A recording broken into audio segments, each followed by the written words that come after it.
Oh, yeah. Saturday morning, and it feels so good. It's G. Bush back with the barbershop. It's a bye week, but don't nobody get no days off over here. Oh, it's the bye week. We done had a lot to talk about. And what we're going to do is we're going to recap this thing. We got, today is a nice episode because we going to show you, obviously, I come with the receipts. Oh man, oh man, oh man. What's that back there? My moderator is back there listening to Filipino soap operas. But no, this is going to be a crazy day today because we're in the bye week. And one thing that I got to give you guys is a week and some stuff that has happened over the last, I would say 7 weeks here. We've had a lot of stuff going with the Cleveland Browns. We've had a lot of people say a lot of different things. A lot of people pull up on my other shows, the Ultimate Cleveland Sports Show, and a lot of people be like, G. Bush, you should be rebutting with this. G. Bush, remember, hey, tell them that this should be happening. Hey, listen, remember, so when they say this to you, you should say that. Don't worry, boys and girls. I know it's only October, but G. Bush is checking his list. And checking it twice like I'm Santa Claus. I'm going to find out who's naughty or nice. And a lot of y'all been naughty. So what we're going to do is we got to show you a little bit in the best way I know how to do. With the receipts of integrity. The receipts of integrity are going to get you together today. Because what the receipts of integrity do is show just how wild y'all been acting. All that propaganda y'all been spitting for the first 6-7 weeks, we're going to put an end to that. Or you know what? At least if you don't put an end to it, everybody going to know how crazy and wild that looks, right? So we're going to have some fun with this today. We're going to get to it. And first and foremost, we got to get to the part that nobody want to talk about. A lot of y'all been disingenuous. A lot of y'all been running around saying, well, he's just not ready. Nah, I think it got more to do with you not being ready and the fact that you never are going to be ready when it comes to this certain topic. So we got a lot to get to. Get your coffee together, get your tea together, get your English muffin, your bagels, whatever you got, grits and eggs, bacon, and let's go ahead and settle in. Because just because it's the bye week and people want to go on vacation, we never sleep over here. You're listening to the most electrifying G. Bush in the barbershop.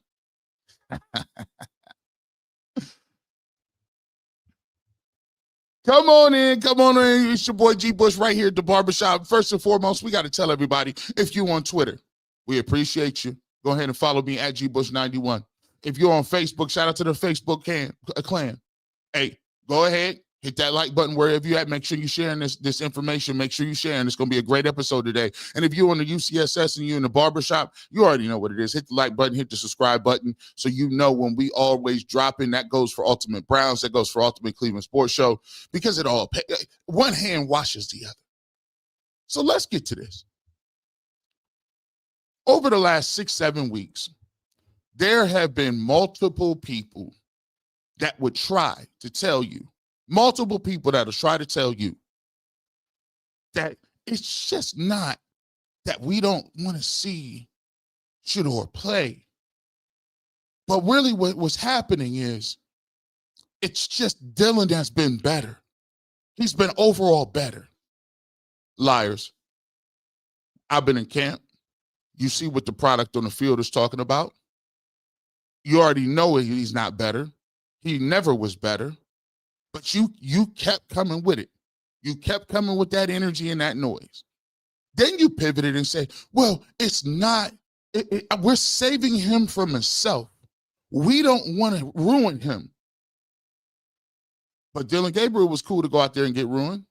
Dylan Gabriel is cool to go out there and how they figure he's ready to play. And everybody, but we don't want to ruin him. And then it just got down to a point where it just got to a situation where everybody was like, you know what? He's just not ready. He's not ready, and the Browns deem him not to be ready. No, let's call a spade a spade. When you say the Browns said it, you getting this from a specific source. You think that we don't know that the Cleveland Browns are giving you your marching orders? You don't believe that we are smart enough to understand that there are multiple leaks, and that the main wide spectrum of the media is an arm of the Cleveland Browns communication list. You guys don't print nothing without you checking that and scrubbing that through the high ivory towers in Berea. You think we don't notice that all the national media that covers the Browns seem to have the same talking points? Just so happens that Didi said it, and Ross Tucker says it, and then Mary Kay says it, and whoa, it's crazy. Tony Grossi has that. Man, Chris Rose has that. You don't think we understand what the game plan is here? What a great thing about the game plan over here with the barbershop is, I don't have a problem. That's your opinion. Opinions are great, right? But the receipts of integrity show you what you said. I don't want to misquote you. I'm going to show you what you said. And then we'll give you a little rebuttal and tell you why you look crazy for saying it. And if you're a little upset about that, I didn't say it, you did. So no hard feelings over here, is it? Because everything that you're saying, I was present on the show with. I was there when you said it. So let's get to these sheets of integrity. Because one thing that we got to get moving forward is the Cleveland Browns are not credible what they say, period. The Cleveland Browns have lied to you at every step. They said Pickett was good. They said Flacco gave you the best chance. They said Dylan Gabriel was a third-round pick, and they said Shedeur couldn't play at all.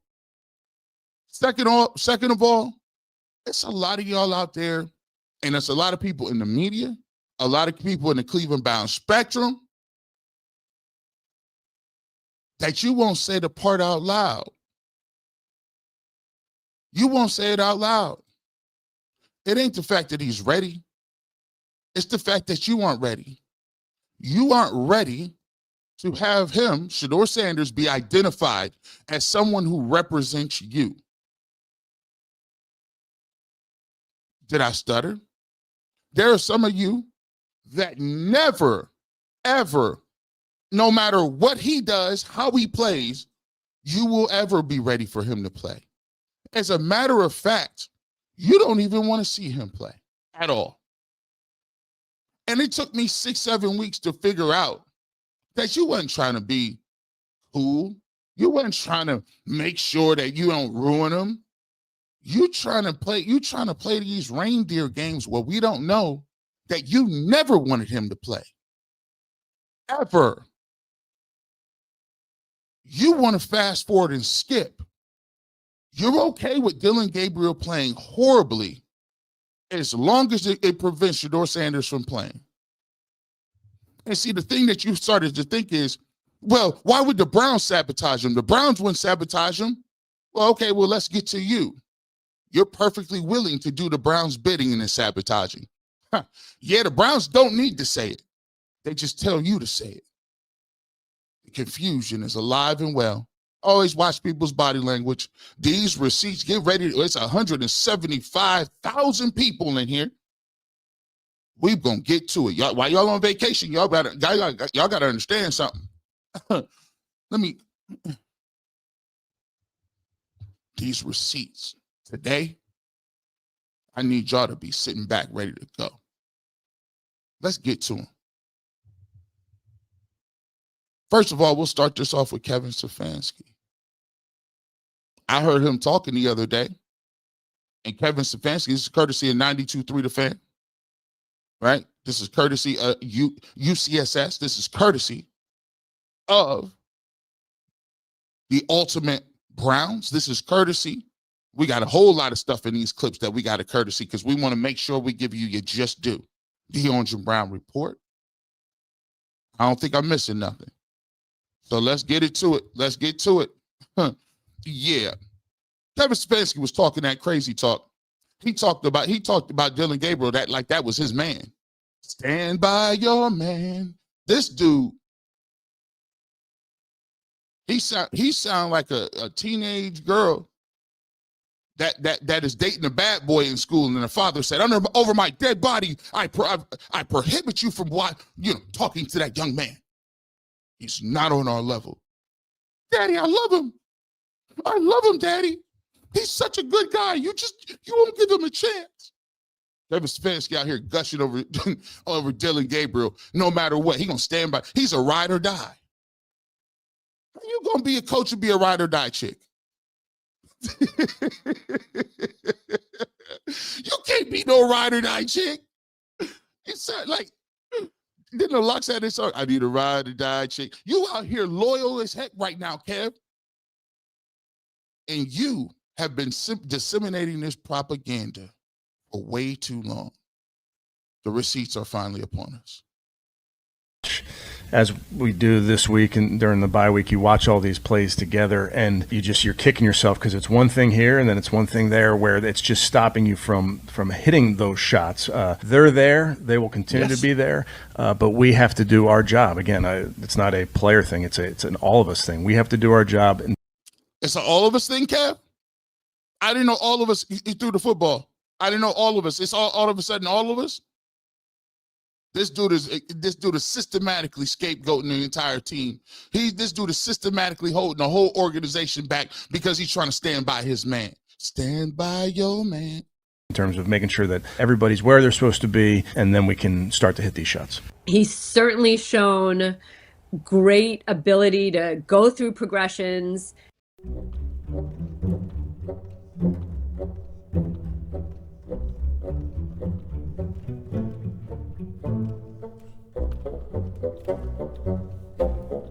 Decisions. He made a not smart decision in the game against Philly, but he learned from it immediately, and I don't think you'll ever see him do that again. Gabriel going deep between two Patriots, and it's intercepted. Jalen Hawkins came down with it. He tracked it all the way to the turf. What a grab. So all of that, I think, is really positive. He's shown an ability to move and throw on the run. Again, he gets the ball out really, really, really quick. All of those things matter. And as you roll out, Dylan, you're looking at it right here. He's looking at it. His helmet tells me he sees him. What are we doing? He's still open. Still open. Still open. What are we doing? He's looked at it. He's had to see him. We run for 4 yards instead of giving him the football right here and probably making a move and getting into the end zone. And if not, it's at least a 9-10 yard gain. My point is this, is that 80+% of the league believes that a first-round talent is the guy that needs to start on night one. And that's what I believe as well. I just do. Now, it doesn't mean that Shedeur should not get a shot. Yes, but are there shortcomings in his game that, right, like if he were to get out here this weekend, guys, it would not be pretty. I mean, he would probably get sacked double-digit times.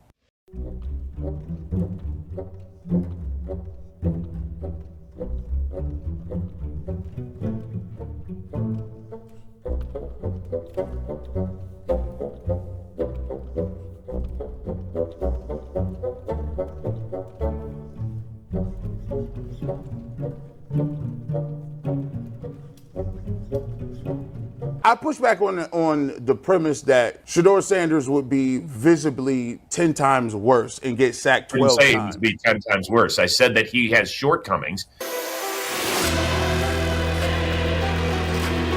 One of his shortcomings is, if you study when guys come out of college, if they get sacked a lot, they get sacked in the NFL.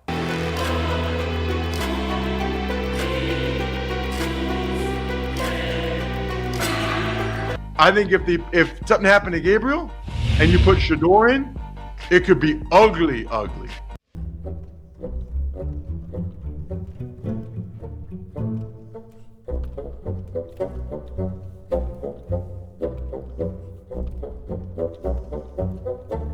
call that calls for a Right. 23-yard sack. There, you know, like, and there are numbers out there that show there was a lot of time to throw. My brother, when you're outside the pocket and you got your eyes on it, you need to be able to rip this throw to him toward the sideline right now. Right now. It's got to be thrown. Why are we setting our feet and then throwing off of our back foot? And like it's an absolute lame duck. Yes, things are not necessarily going the way that you want. Your margin of error has really shrunk, but your defense is supposed to be lights out. So do more. Yeah, do more. and seal the deal. Like, They do your didn't seal job the and do deal your last job week. better. I hate when the media does this. I'm sorry. I absolutely hate it. Oh, fans just want their pound of flesh. Yeah, I they mean were that's why I winning. felt like, look, Yeah. you can look, and they should have been able. Yes, the Browns should have been able to run their 4-minute offense. They've won 5 games in the last 2 years. Also, yeah, and a league built on parity. This is not normal. Don't normalize this crap. Yes, you wish that they could have gotten a first down. Yes, Doug Peterson won the Super Bowl and was out of a job within a few years. Yeah. part of this is you have to acknowledge and recognize that the guy's not going to step in and be Tom Brady year 16. I cannot normalize this. Cannot. And I'm not going to get comfortable with it. I'm not going to get to a point where it's like, well, this is all part of the plan. So then you need your defense to seal the deal. And if you want to say Dylan Gabriel, I don't think he's played that bad. I think you're wrong, but you can say that. A seasoned quarterback, a good offense is able to close out the game right there. Well, that's not what you have right now, okay? You have a rookie quarterback making his first ever start overseas. Part of this is learning. But you cannot look at this and go, well, this is how it was supposed to go. Or if they simply get a win or two more than 3 win Wilson suggested, suddenly the losses and how they look don't matter. You can't. Oh my goodness. Woo.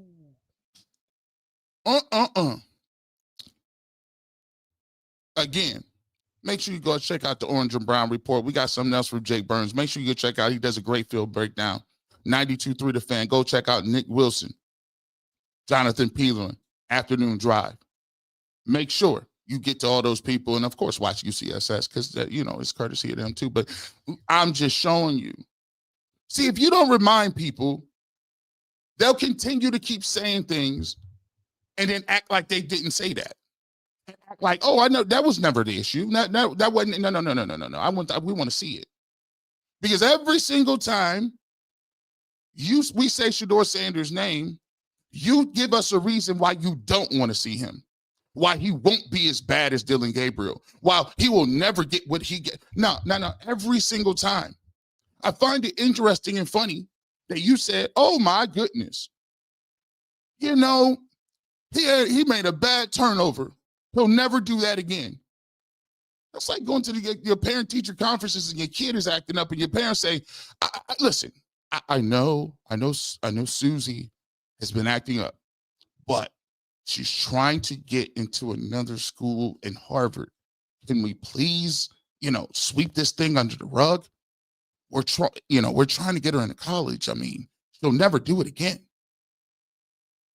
Come on, guys. It's disingenuous at best. Come on, guys. You don't think we know you talk to these folks? We think you don't know that you chat with these people all the time?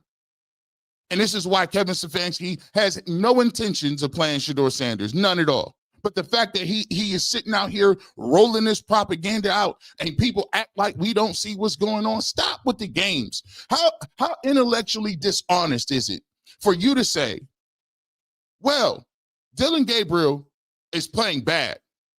He's playing so bad that you even tried. Ross said, I don't think he's playing that bad. How you figure, bro? You ain't watched no tape? And that's why what I do, I trump all of that. You know why? Because you guys know that are members. You guys know that are members. That we break down the film and the game and we show good plays, bad plays, all in between. Right here on the members only.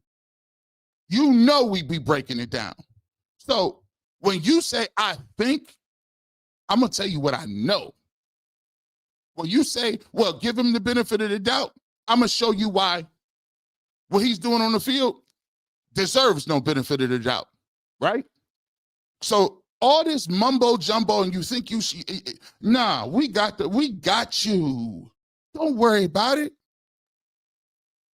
But all I'm telling you is this. We're not going to play with you. The games are over. I told you last week.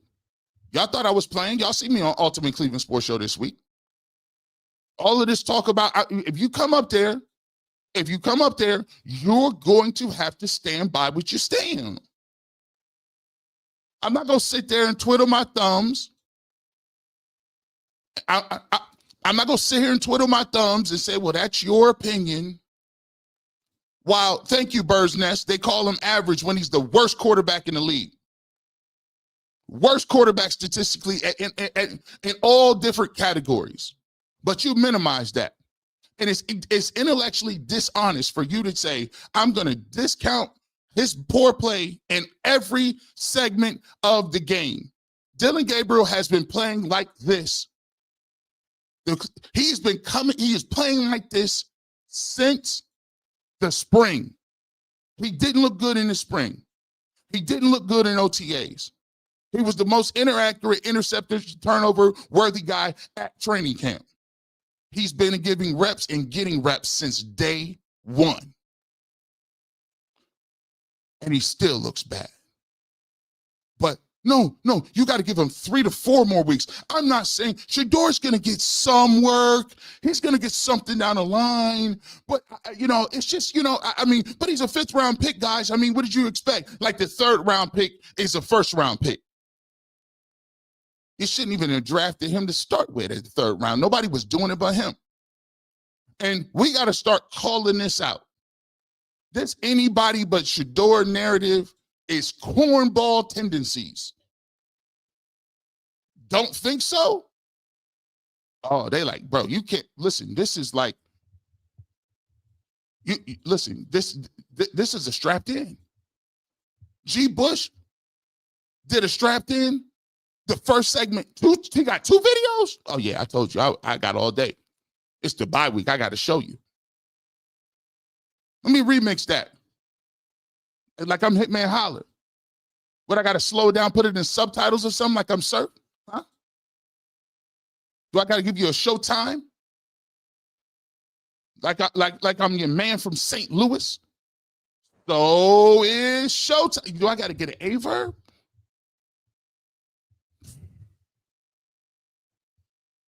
The second thing that we've been talking about is this nature of when I can prove that people are talking about anybody but Shedeur. Because they can't stand for what they see on the football field right now. There's no opportunity and no way they can sit behind and stand behind that play on the field. Because I've always told you, once the game starts, slow it down. I just dished you. And by the way, it's a battle rap term. Don't call me and say, G. Bush, you said on camera I dissed you. That's the deal. Y'all got to learn about culture. This is why you got to go through cultural competency. I'm talking about battle rap. If you don't watch battle rap, you just don't know. So now it done got to a point where it's not even Shedeur Sanders versus Dillon Gabriel. They want to fast forward this work so tough. They want to fast forward so quick that they think that they smart enough to say, well, I think Kevin wants to win with Bailey Zappi. Kevin, you need to stop leaking this to these people, because I'm not, you got to understand that the receipts of integrity will not let you get that off. The receipts of integrity is almost like a Yu-Gi-Oh card, face down. It's a trap card face down. They take your life points, and I get to rewind and bring one of my monsters back from the grave. The receipts of integrity is a finish move. If it was WWE, it would be the rock bottom. The receipts of integrity are unwielding. Oh, we got some more. Now we talking about Bailey Zappi. Zappi? So now you're equipped. They tell you about Bailey Zappi. we got something right here. Imagine they try to play Bailey Zappi. Oh my! There'll be a rough. I literally think that they stopped that decision too because it looked like Bailey Zappi was going to play. Yeah. And it's like, nah. Yeah, at this point, Nah. you don't want to win games. At this point, you want a high draft experienced NFL quarterback. Probably give them the best chance to win games. Really? I just saw Bailey Zappi throw pick sixes against the Baltimore Ravens in a Cleveland Browns jersey. I know he's trash. Zappi looks. Oh, he threw a pick.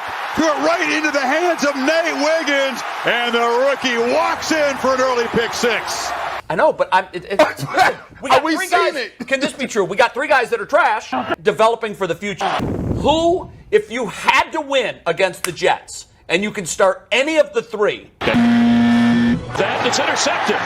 who are you starting? Shedeur Sanders. For the win. Shedeur Sanders. Not to see if these. No. This is a game Shedeur for your Sanders. life. Now it's Jets have two. Zappi with a. I'm starting Zappy right now. I am too. I'm not starting Bailey Zappi. I said you've got one game to win for your life. You gonna put someone out there that you've never seen before? Hey, listen, they put somebody out there I didn't see before in Dylan Gabriel. Game for your life. Even after hearing Ross say what he said. I saw what I saw. Where? I saw Dylan Gabriel throw the ball to a nobody in the corner. I know, but I saw.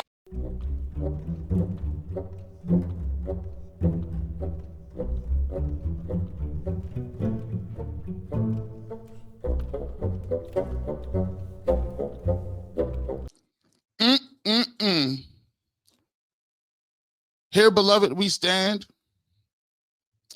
and we have condolences out for Dustin Fox and Jay Crawford, for they put their lives in the hands of Bailey Zappi. One game to win, and they chose wrongly. Bailey Zappi threw 4 picks that game. It's a shame that they had to go down, brethren, but the good Lord forgiveth, but the good Lord also taketh away.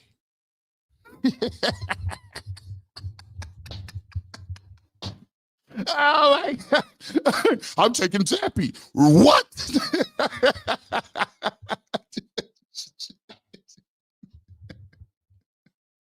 Yo, you think there's a thing? You people don't think there's a thing called the internet? The internet is alive and well. Don't you understand that what you say can and will be used you with the receipts of integrity in a court of law? In a court of public opinion, we shall bring you back.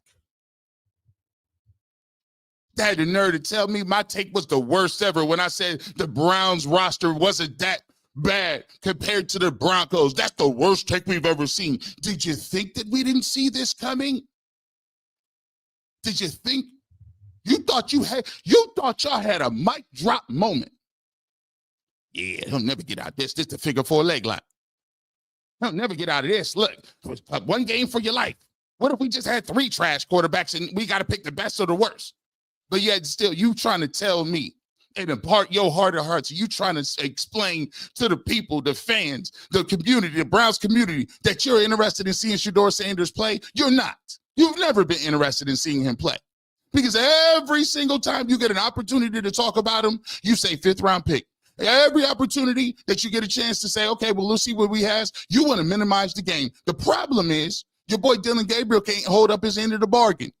The bargain was he was supposed to play just medium the whole season. He was supposed to play medium enough where we can just say we can't really take him out because the Browns are winning some games and he don't look that bad. But the problem is you guys didn't even know he was this bad.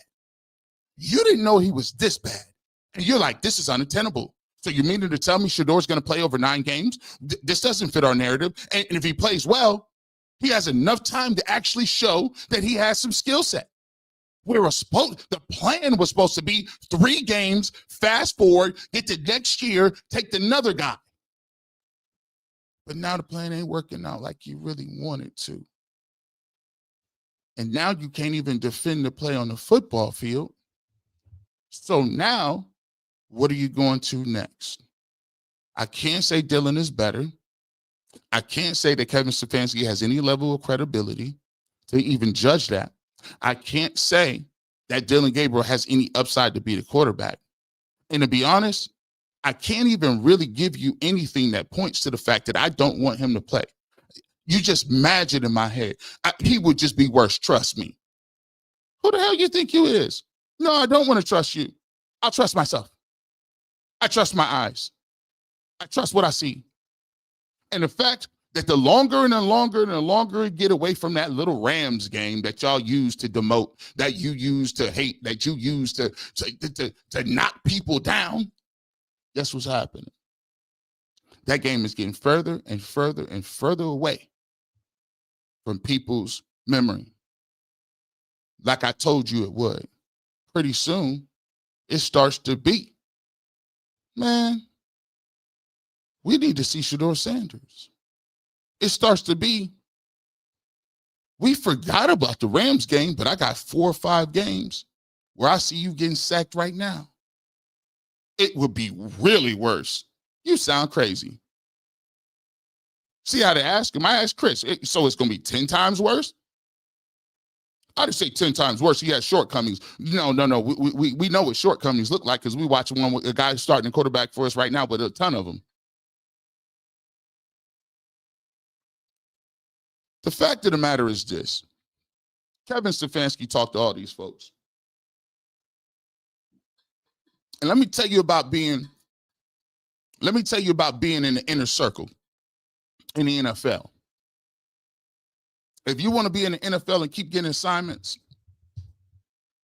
it's a difference between the Wild Wild West on the internet and opinion guys and legacy media journalism. Legacy media journalism is pay to play. Pay to play. If you ain't playing ball, you're not getting no opportunities. You're not getting no scoops. Because here's the thing. They could choose anybody. They could put anybody on the sideline and report. They could put anybody in that booth. They could put anybody on NFL Network and it's football. They're still going to sell it. The only difference between you is not the talent level. It's what are you willing to write for us? What are you willing to bend backwards for? What are you willing to turn your bright eye? Albert Brill be going wild, bro.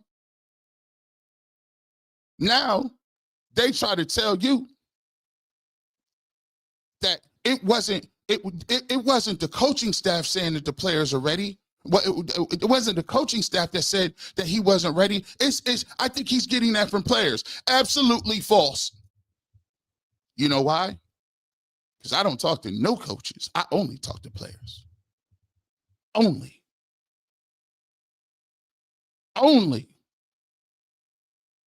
See, the thing about me is, turns out that people that are 18 to 25 listen to hip hop music, like gym shoes, might like jewelry, watch rap videos, part of the culture.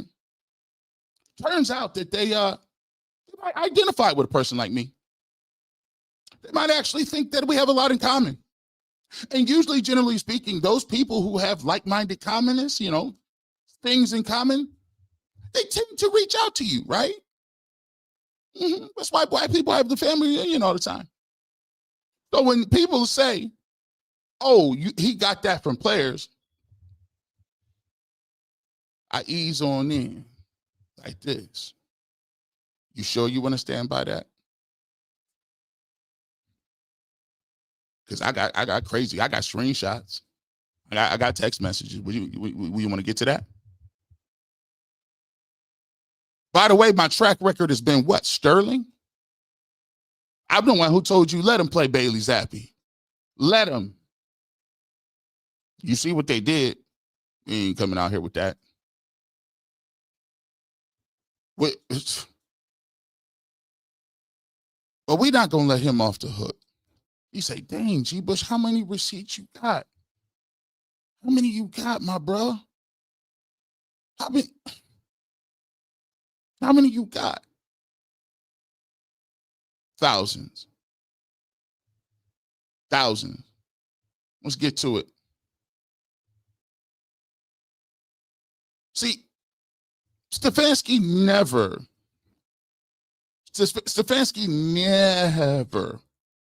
planned on paying Shedeur Sanders. If you listen to the way people are talking,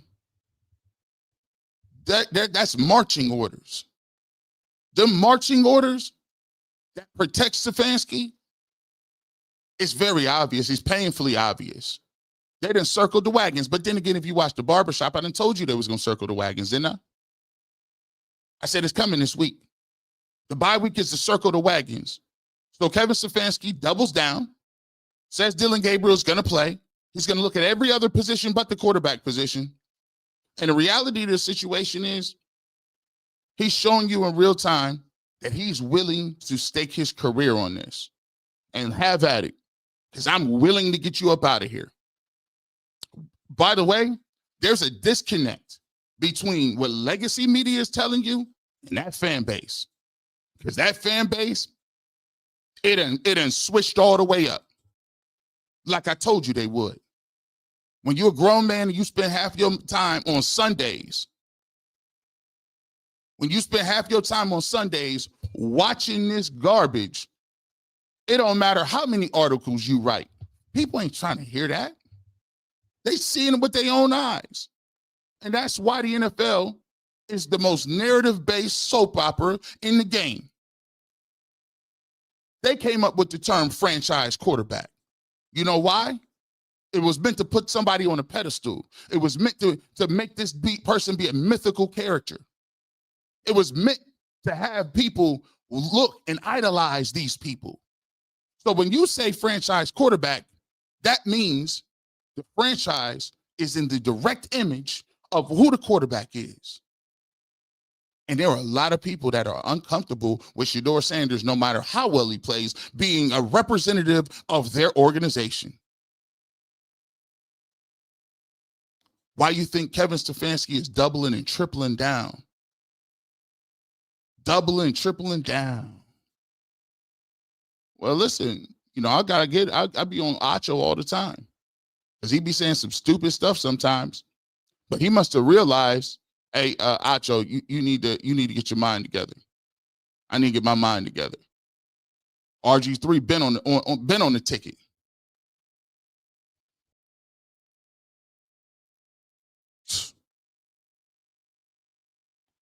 Let's get to this. This is courtesy of my man, RG3. Fans, let's go ahead and cut right to the chase. Kevin Stefanski is never going to give Shedeur Sanders an opportunity. He's not. And I think I understand the assignment now. You look at this game, and Kevin Stefanski is almost like the captain on the ship of the Titanic. He's going down with the ship. His way, nobody else's way. Myles Garrett just set a franchise record with 5 sacks in a game, and they lost 32-13 because Kevin Stefanski is not what's doing in the best interest of the team. Now, why do I say that? Dylan Gabriel, I got nothing against the young man. I think he's a phenomenal college quarterback who has an opportunity to be a contributor in the NFL. But when your coach comes out and doesn't hold the starting quarterback accountable for not playing well, regardless of whether he is a young quarterback or not, doesn't watch the film and immediately comes out in the press conference and says, I'm going to stick with Dylan Gabriel after the bye week, knowing that Myles Garrett isn't throwing his helmet on the sideline because he was upset that he didn't get more sacks. Myles Garrett was upset that his 5 sacks didn't matter. That is a massive problem in the locker room. And when you look at a guy like Shedeur Sanders, every chance Kevin Stefanski has gotten to put him down, to not put him in a position to be successful, he's done it. Kevin Stefanski owes it to the locker room to give Shedeur Sanders an opportunity to compete, have a pathway to the field, no different than any other player. But what Kevin Stefanski is telling all of us straight to our faces is that Dylan Gabriel is his guy, and he will never start Shedeur Sanders unless Dylan Gabriel can't play. He might even play Bailey Zappi before he plays Shedeur Sanders. He might go ask the Baltimore Ravens to trade back for Snoop Huntley before he plays Shedeur Sanders. He might even go ask the Bengals to trade Joe Flacco back so he can be the starter before he plays Shedeur Sanders. He might even go to the Raiders and get Kenny Pickett back before he plays Shedeur Sanders. The only way this Cleveland Browns team gets better this season or into next year is if Kevin Stefanski is not there. The only way Shedeur Sanders gets an opportunity in Cleveland to be the guy is if Kevin Stefanski gets fired.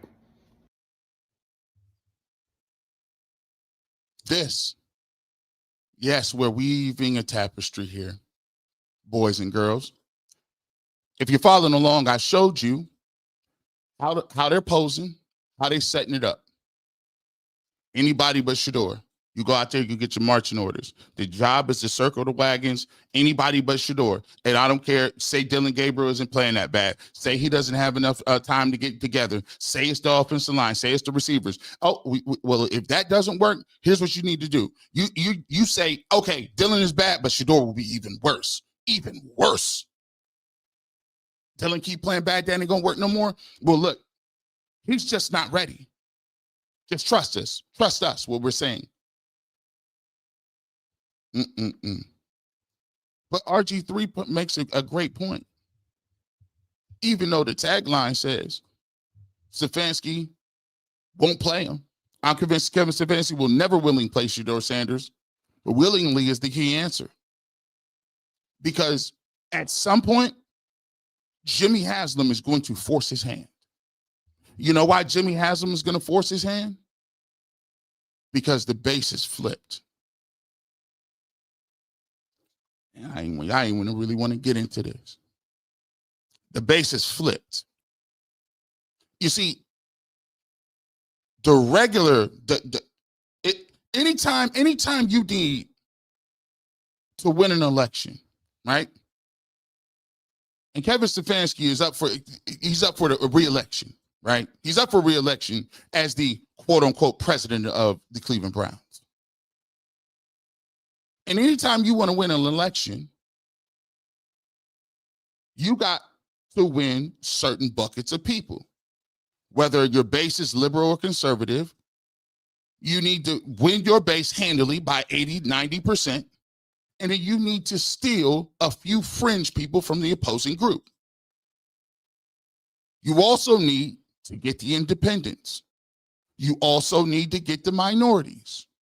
You also have to get fringe people on certain subjects. It's tried and true. You go back and chart any election. Pollsters always a lot of pollsters are getting it wrong because they don't understand how people think now. Y'all going back on what used to happen. That's why the polls be all messed up to the election. But what Kevin Stefanski in this case has to understand is his base is legacy media. But that's a shrinking demographic.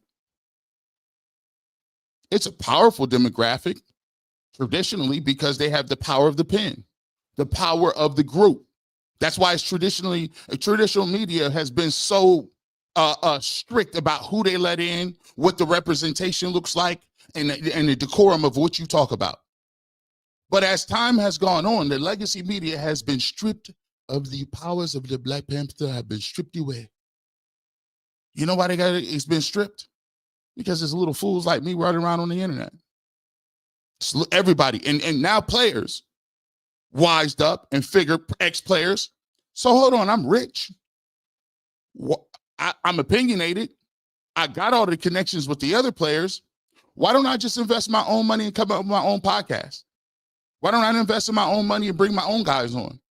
We're the experts here.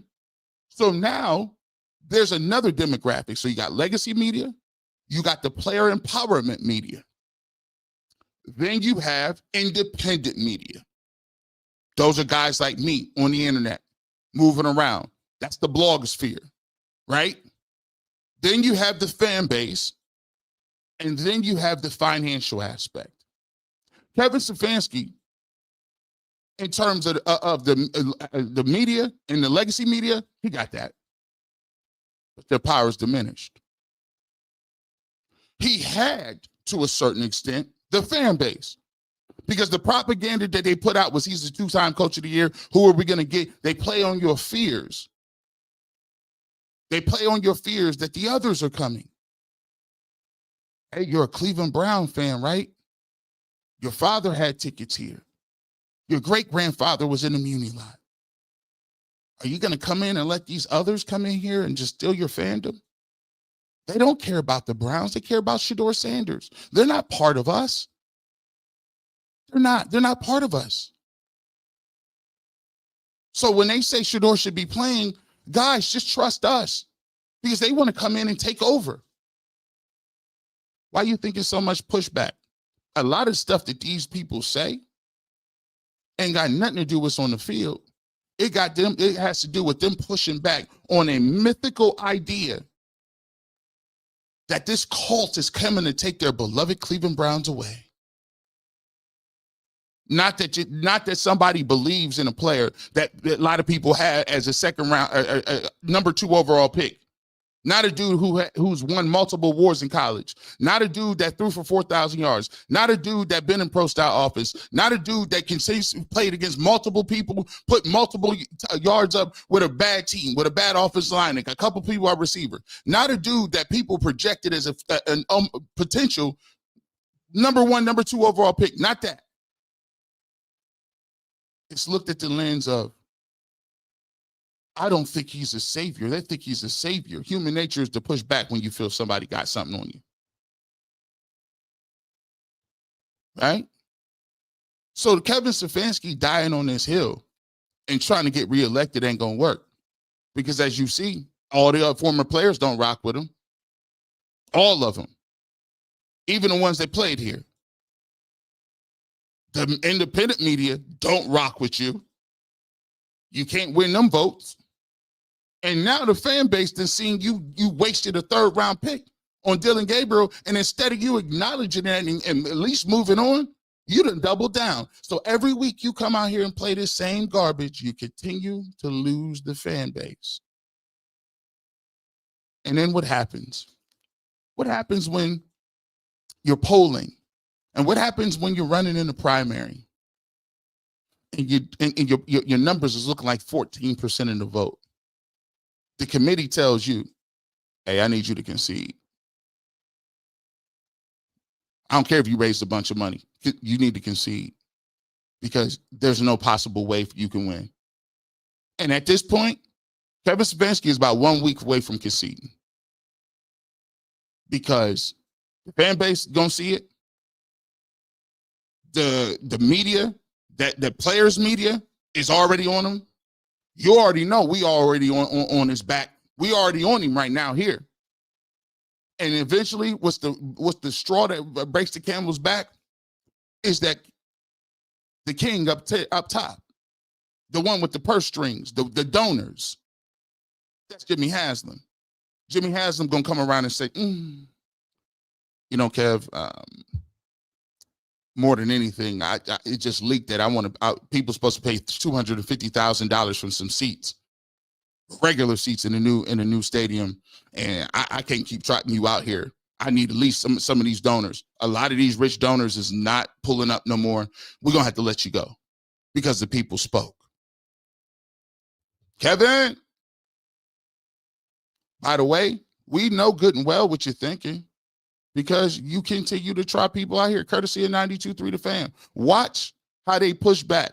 It's not about whether Dillon Gabriel's good. It's not about whether or not Kevin Stefanski puts people in the best position to do their thing. It's about he's saying that. Well, I think that people are misguided because they're looking at him as a savior.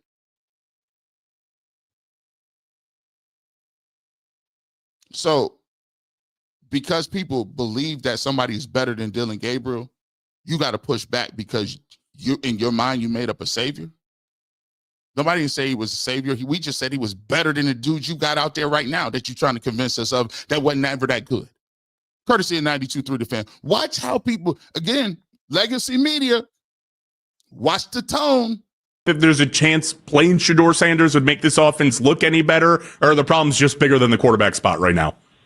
Yeah, I think the problems are bigger in the quarterback spot. And look, I'm not saying that Shedeur Sanders couldn't come in there and be better? Maybe he could be, right? I mean, it's impossible for anybody to sit there and say whether it would or wouldn't be at least better.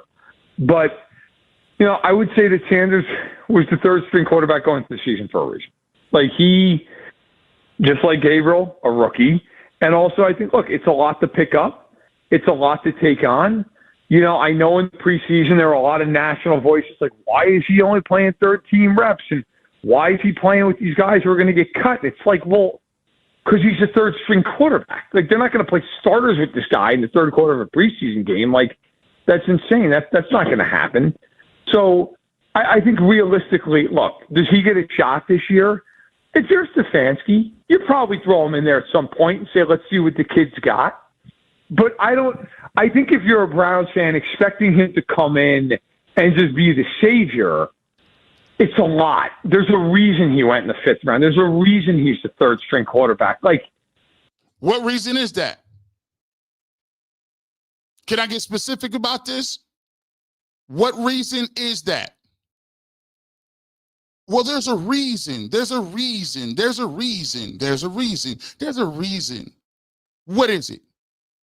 You know what? Don't stop the party, G. Bush. You got some more receipts to give out. If his name wasn't Shedeur Sanders and it was Johnny Smith, like, would you sit there and still have this clamoring to play him? Like, I don't know that you would. So, you mean kind of like Arch Manning was the #1 overall pick until you found out he was garbage?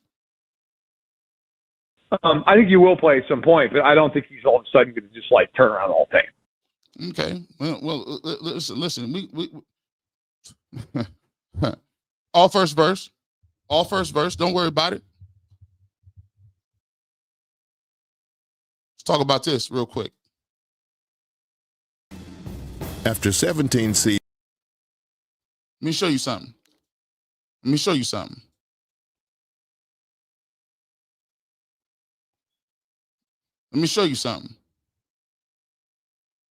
Here's the problem I got with this trope and narrative. Don't play with me. This is courtesy of the NFL, by the way. It's not no independent media that put this out there. These are the people that represent the NFL. So they've already told you if the NFL put it out there, if the NFL has it out there, they said it, I didn't. They said it, I didn't. The pride I got is this. Y'all better stop acting like every single time that there was a quarterback in that position that happens to be black, that the trope is he don't know what's going on. Can't read the playbook. Can't get in and out of the huddle. Don't know the plays. It's a lot to ask of him. It's confusing. Is he a leader? Well, let me just show you one of the greatest football quarterbacks of all freaking time. Do not play with me on this Saturday. This is a Hall of Famer. One of the greatest to put a helmet on. And they told this man that he couldn't play. He wasn't no leader. He had to go through the USFL. This trope been going on since it's a tale as old as time. Song as old as rhyme. Beauty and the Beast. Let's talk to him real quick. I know some people don't want to hear it. Hey, listen, it might be bye week. You can still catch that flight to Tahiti. It's still time to gas up the car and take the family away for the weekend so you don't have to see it. Don't you play with me today. Let's talk. After 17 seasons in the National Football League, Warren Moon was enshrined into the NFL Hall of Fame. A lot has been said about me as being the first African-American quarterback into the Pro Football Hall of Fame. It's a subject that I'm very uncomfortable about sometimes, only because I've always wanted to be judged as just a quarterback. Back in this game. That.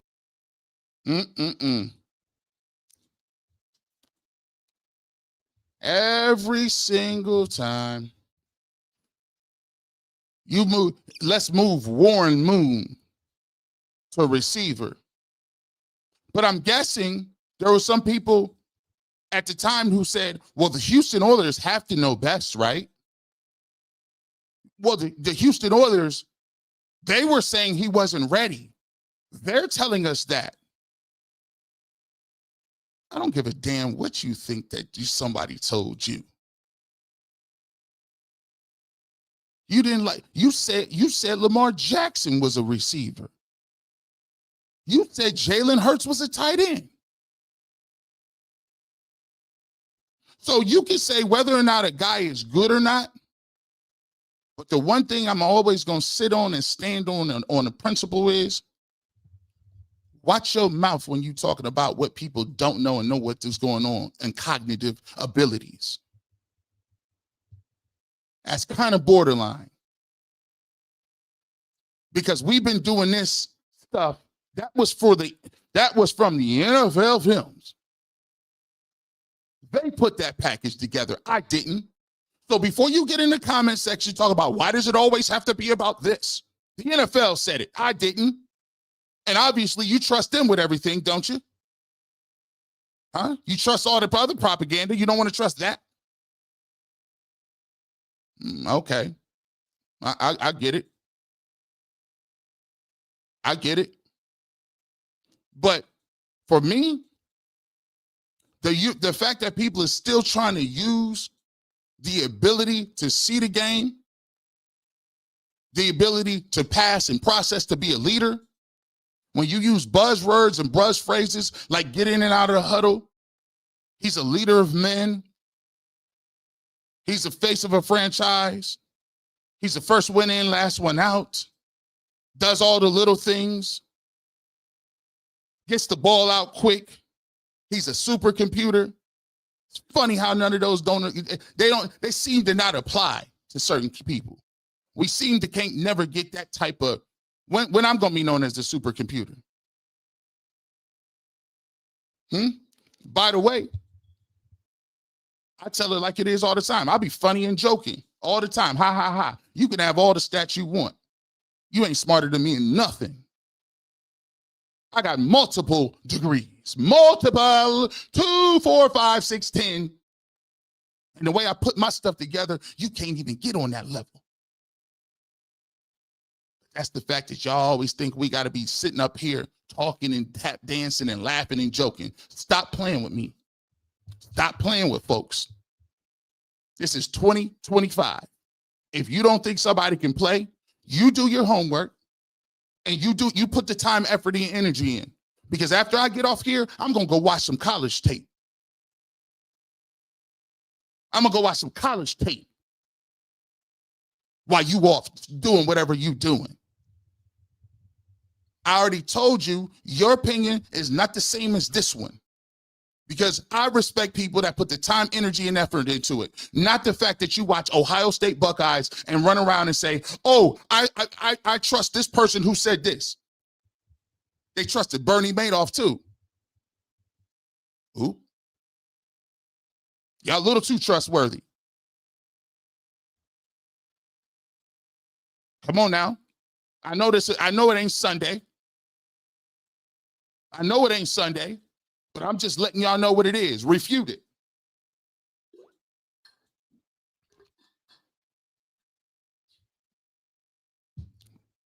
I ain't never heard the supercomputer narrative for a black quarterback. Still waiting to see it. Michael Vick was electric. Donovan McNabb was a magician. Doug Williams was the first. Warren Moon threw the prettiest football in the world. When I get to be the supercomputer, how many degrees I gotta have before I could be the TI 86.5? Huh? Or do that don't come to me? You know, and I'm gonna keep it real with you. I used to work in corporate America. And when we would sit in interviews, and I was the only male, the only African-American male in the building. And we would sit up there and we would look, and we would look, and we would interview. And we interviewed in tandems. And after the interview, we had to decide which candidate would go to which team. I found it always funny that all people that was borderline, right? They always went on my team. The people that didn't have that much polish always one on my team. Even though my department was the best department, my team was the most productive, and it was the job that most people came in asking for, those people went to different teams. And then once they were on other teams and realized, hey, I didn't sign up for, I interviewed for the job that he got. Why am I in this department? Huh? Well, we felt you were a better fit over here. After you get done, you go to HR and you hand in and say, I think this person's a good candidate. I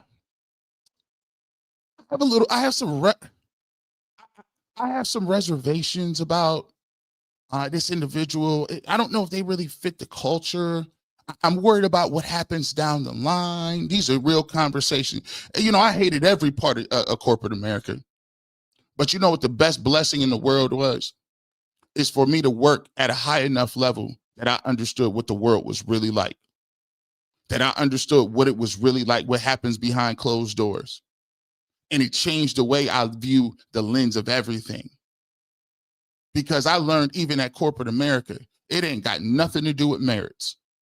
How you get promoted has nothing to do. If you ain't at the golf outings, if you're not going to the showers, if you're not hanging out and you know with the boss and the vice president and all that good stuff, you ain't going nowhere.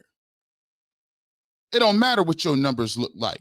You can have the best numbers and metrics. Your team could be shining. I went in an office one time. I had the top 12 people in the entire department in terms of production. Top 12. I promoted the most people. You know what they told me?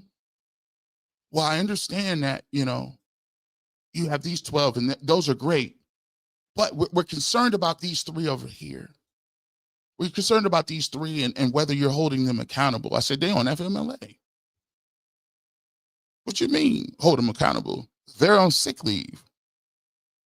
I found it funny. You learn a lot. That's why I always tell you, the game is to be sold, not to be told. And the price to buy is high. Changes your whole mindset on some stuff. I know it's a little early for some people, but the receipts is kicking. The receipts is kicking. We not playing around today. You said, G. Bush, he got some more? How? Do you sleep? How? I just saw you on the members only chat on Tuesday. I just saw you on Wednesday with the film breakdown. I saw you on Blink. How did you sleep?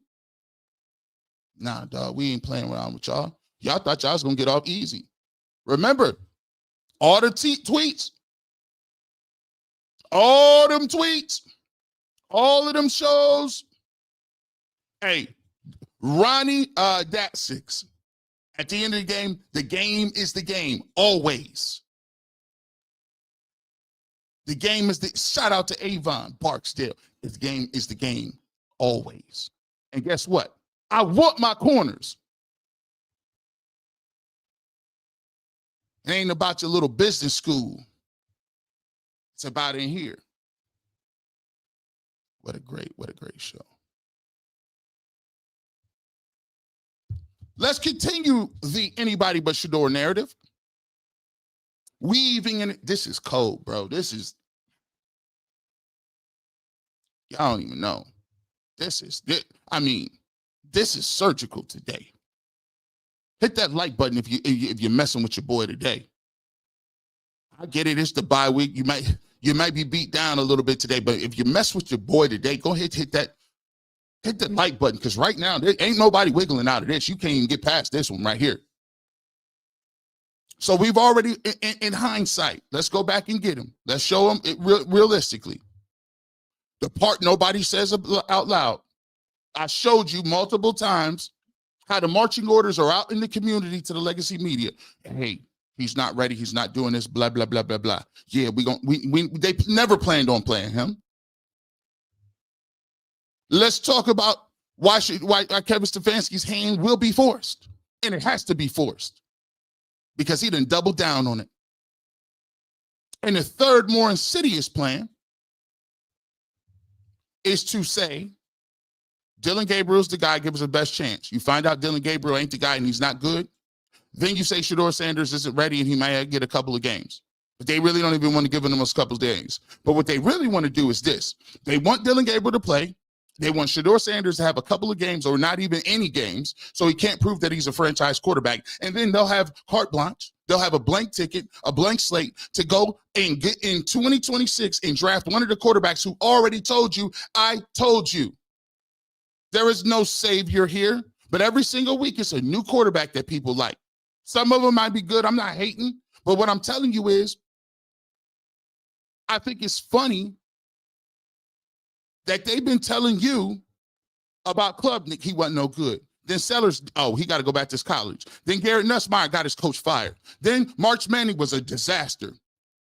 Then they moved to the next set. Mateer's the guy. Until he wasn't. Now it's, we got the Mendoza, we got Ty Simpson. Okay. It's a new dime a dozen. It's every single year. Let me find some people. Anybody but Shedeur. It don't matter.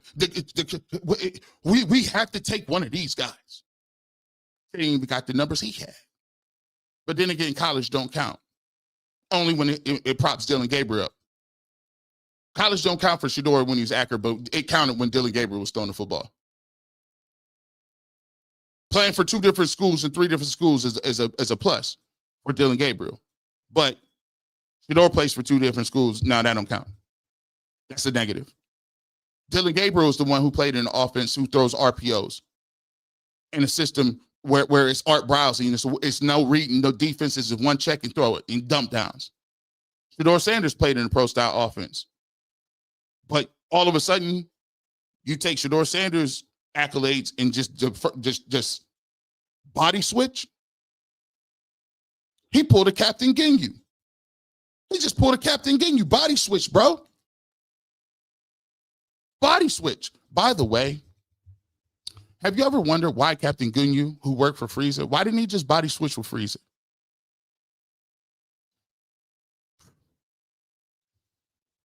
Now let's cook. I was on Sports for CLE. And I'm on there every week. Make sure you go check them out every Friday.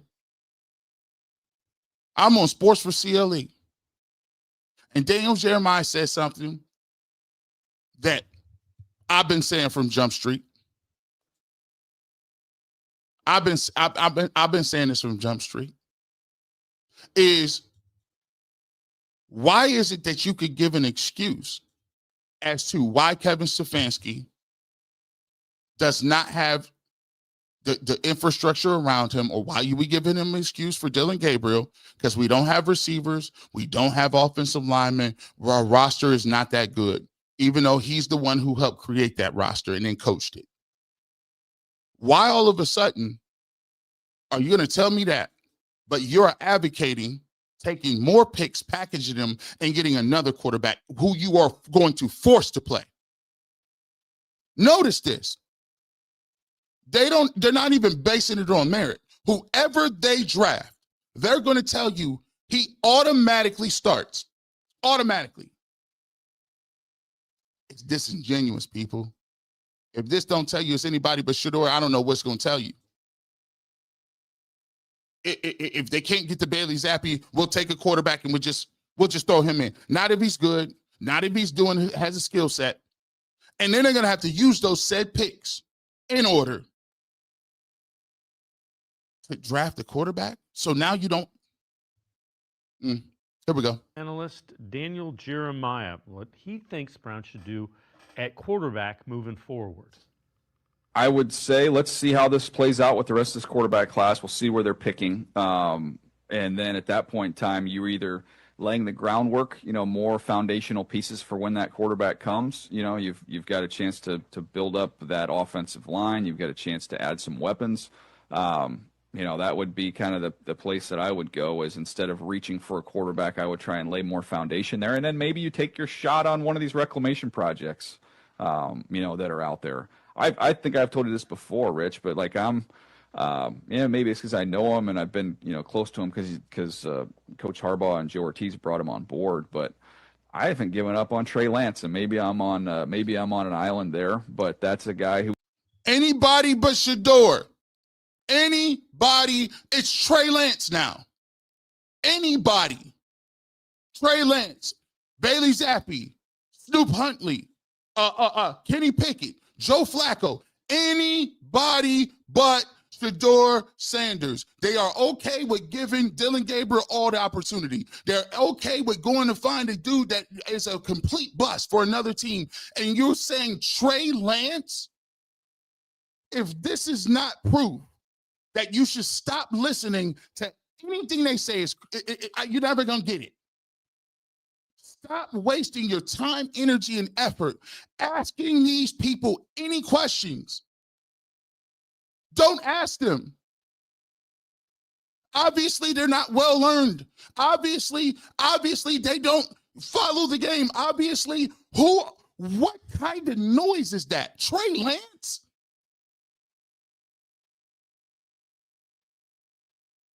Anybody will do. It is time to take the power away. And you have the power. I'm not clicking on none of your draft profiles. I'm not clicking on none of your interviews. I'm not clicking on, if you're going to spew this propaganda, if you're going to sit here and insult my intelligence like I didn't see Trey Lance be a bust and Brock Purdy take it, if you're going to insult my intelligence like it ain't the internet and you're going to keep saying something about Bailey Zappi and he's throwing, guess what? These little notes is not going to work. They're not. And half the reason that we do this and half the people get ruffled feathers is because technically I'm really not supposed to be doing this. This is frowned upon in the industry. Never, ever question somebody else's opinion. It's an opinion. I'm questioning it all day. And if you got a problem with me questioning your interview, you call my phone. You are not above reproach. I stand on every business that I'm saying. I stand on it. When I said, I think this is going to happen or this is going to happen, call me. Put me on. Feel free to take my quotes. I want you to screen record everything I say and play it back for me because I'm ready for it. See, I actually believe what I'm saying, and I don't get my marching orders from nobody. He was picked up there for a reason. The only knock on him was he didn't play. He didn't play a lot, didn't have a lot of experience, and he was raw. So the only knock on Trey Lance was he didn't play a lot and he was raw. But somehow the knock on Shedeur is even less. It's what some dude, what some clown said in a meeting room spreading rumors like 13-year-old girls in middle school. I heard he had a bad interview. But he's big, he's athletic, he's got a huge arm, he's smart, he's high character. Like, you know, to me, and rather than reach for a quarterback you might like, not love, I'd rather continue to build up the foundation in this draft and then take a flyer on someone like that. You just took 3 flyers.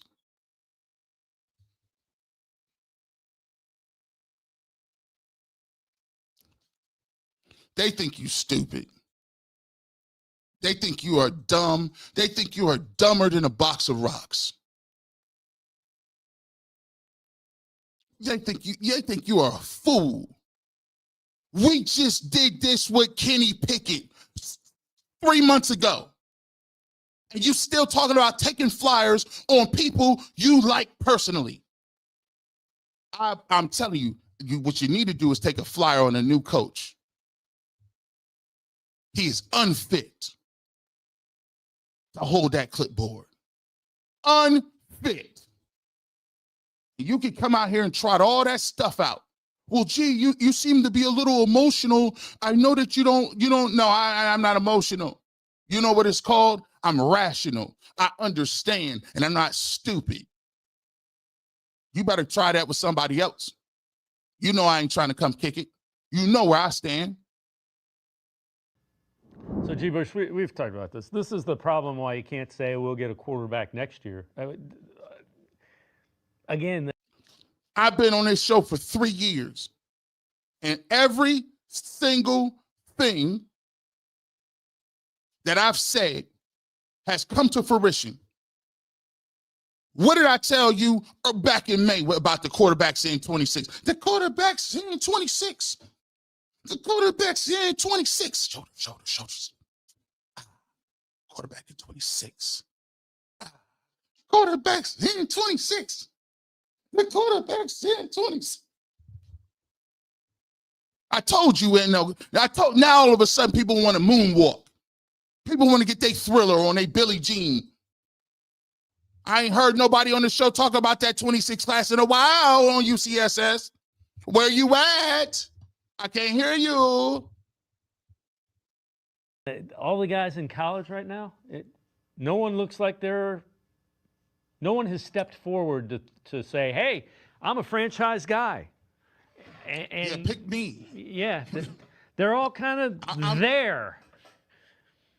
And you know what's going to happen is you'll get 3 people in the scouting department that like one guy.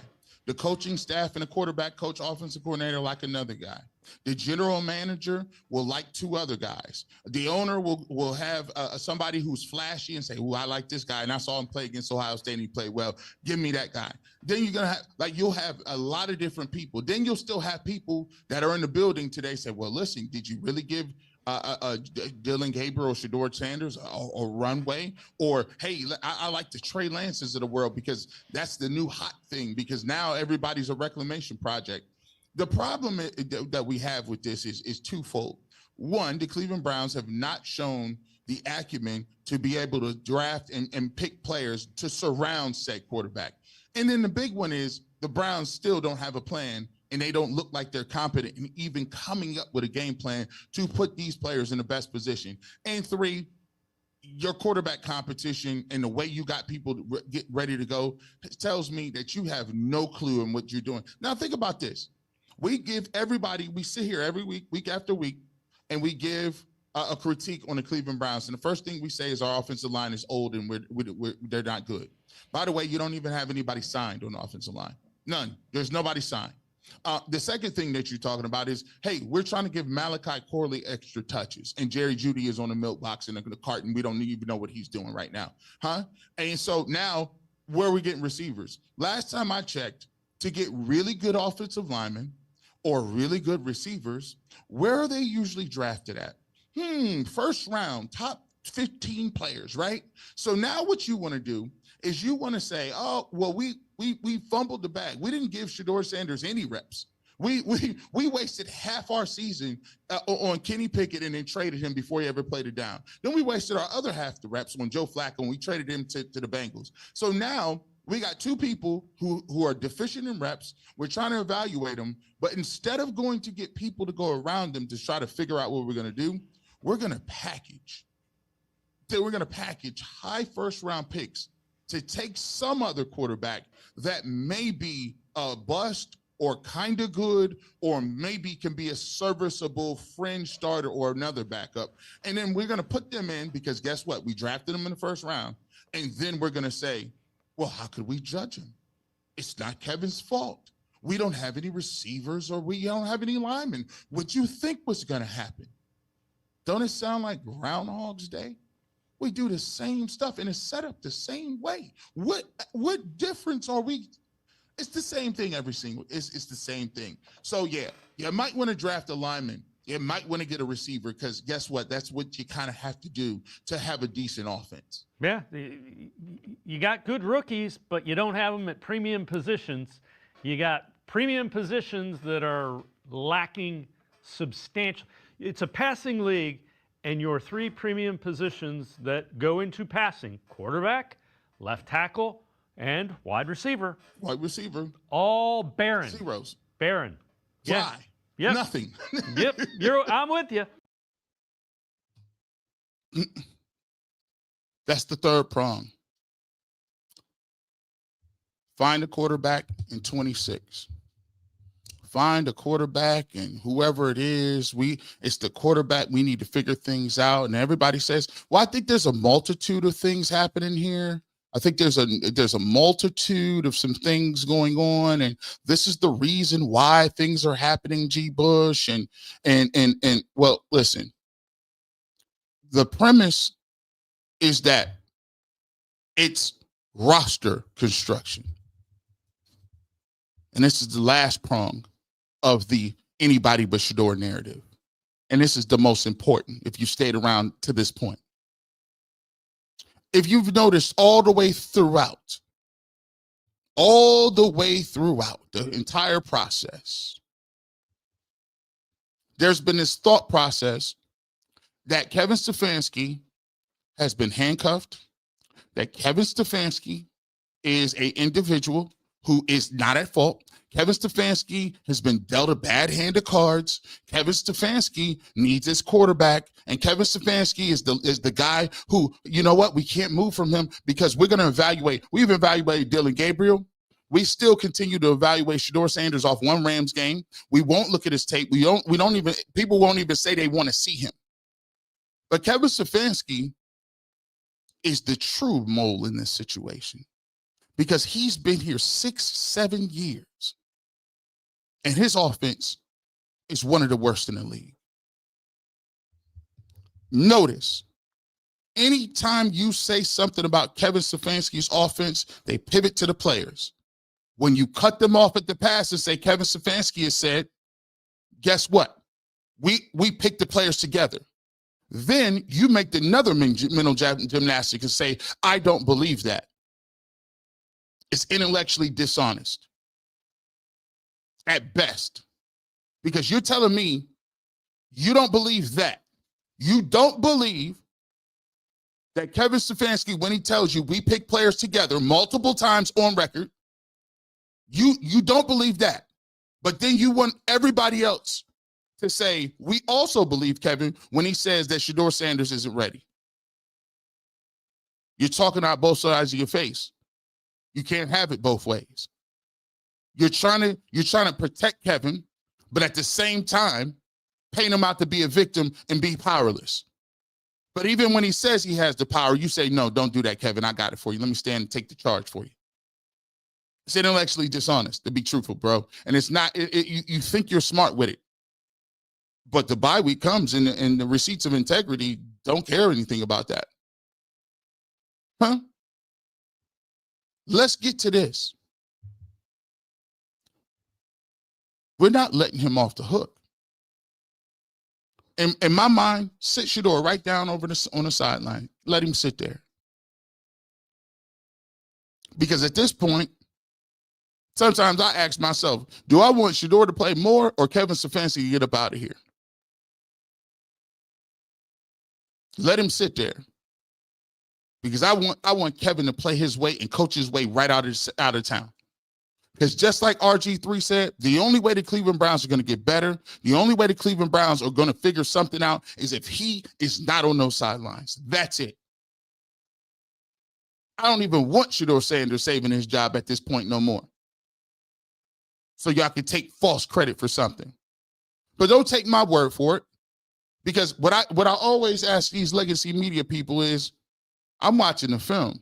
I'm watching the offense. I'm watching how offense is looking nasty. That's why we do film reviews. I see we got a couple new members. Pull up today. If you want to become a member, we watch film reviews on Wednesday. We bring people in. It ain't just me. I bring other people in to break this down. Me and Tyvus did a great, we cut that up. We showed you the highlights. It did 51,000. Shout out to you guys for watching that. But that's just the highlights, bro. That ain't even what we was doing. It's way more in depth with that. And us watching that film has brought us to the point where we understand that Kevin Stefanski is a liability. And in everything that we talk about, it's not a referendum on Dylan Gabriel or Shedeur Sanders. It's a referendum on Kevin Stefanski and the fact that they let this Ivy League dude skate around and get pass after pass after pass. But I ain't the only one seeing it. Tenure here, what we heard and courtesy by the Dogs, the Cleveland Browns podcast. Shout out to Jake Burns. He's breaking it down, and well, you saw him again. Make sure you'll go check out this independent media. Make sure y'all go check that out. Let me take this down. I want you to get the full effect. Watch how he describes this offense. Watch how he describes the offense. Not emotion, not what you think about Kevin Stefanski's beard, not what you think that what hand he's been dealt, not what you think about in your head if Shedeur would be better or not, or if it's the receivers. Watch when we get down to the nitty-gritty. We don't play narratives and touch over something. Watch what he said about the offense, and I've been saying this for weeks, months, years. And he just now came around. I was the first to the party on the dance floor. For the first few years of Kevin's tenure here, what we heard and what we believed and what we saw on the field was that his offense was, and I think you might have talked to us about this a couple of years ago, kind of more designed to take the pressure off the quarterback, mask some of the quarterback's flaws, put him in a position to be successful with the way the offense functions around him. So they don't get to that anymore, Josh. They don't get to it. They don't get to play action that matters. That's what exactly. There's very little opportunity for a quarterback to find easy answers. Dom DeMarco, I told you.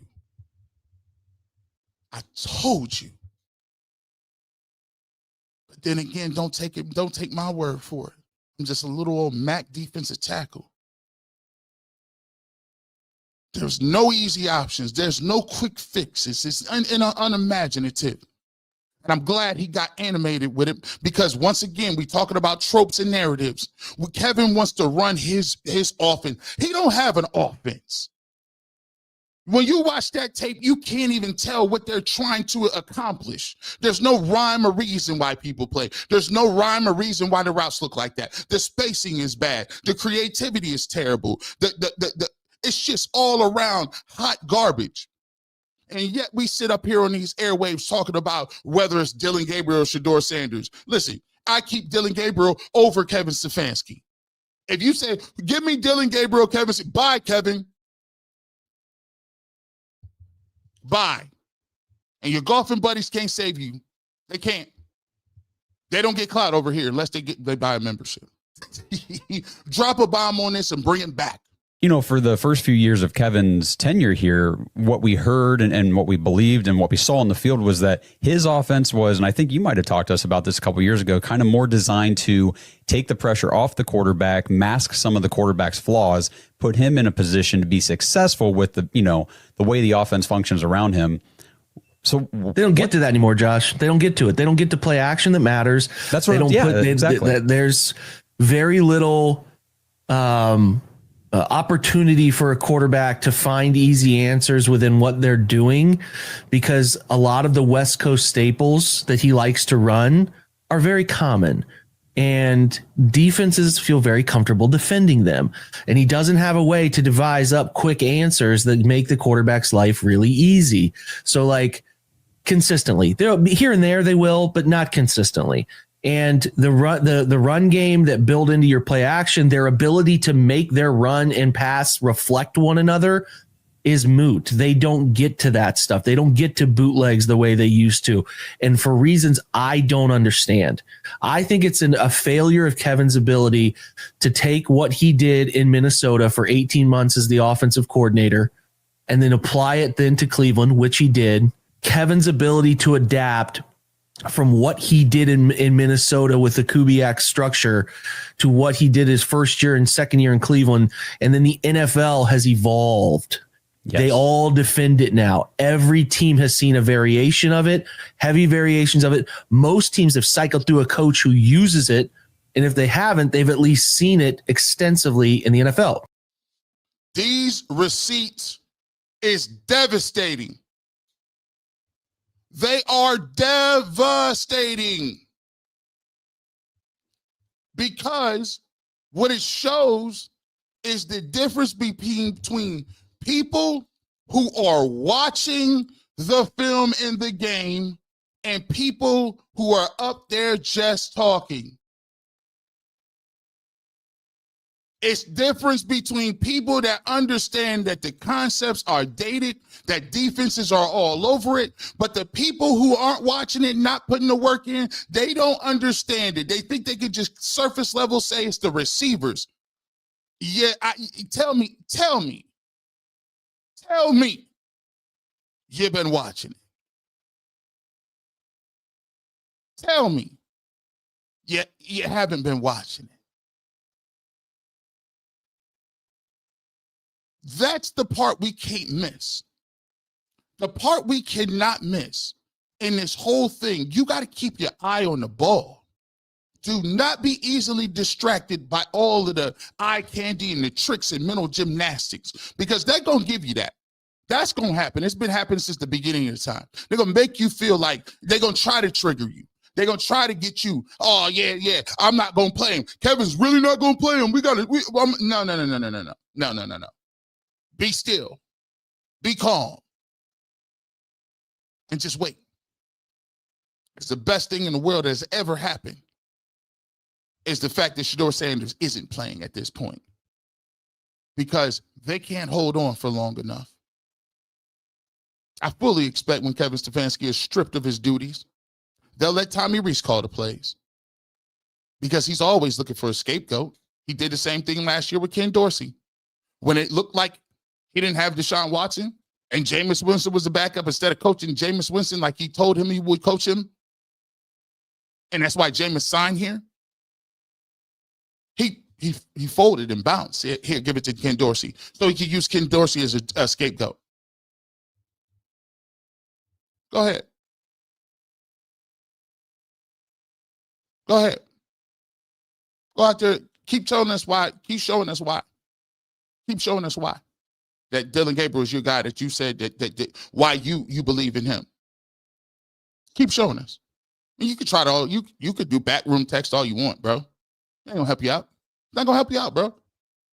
Because the play on the field will get unattainable. And I'm cool with it. All that scripted, nasty, stale playbook stuff. When I said it was high school, shout out to Jake. He said it in a more articulate way, but I just don't have no time for it. Sometimes I get a little angry. I ain't got no time to be arguing back and forth with you about what you think, and I'm watching it, and I'm seeing it, and I'm breaking it down, and I'm putting hours of work in on this stuff, and I'm supposed to argue with you because you got in the pit. Stop.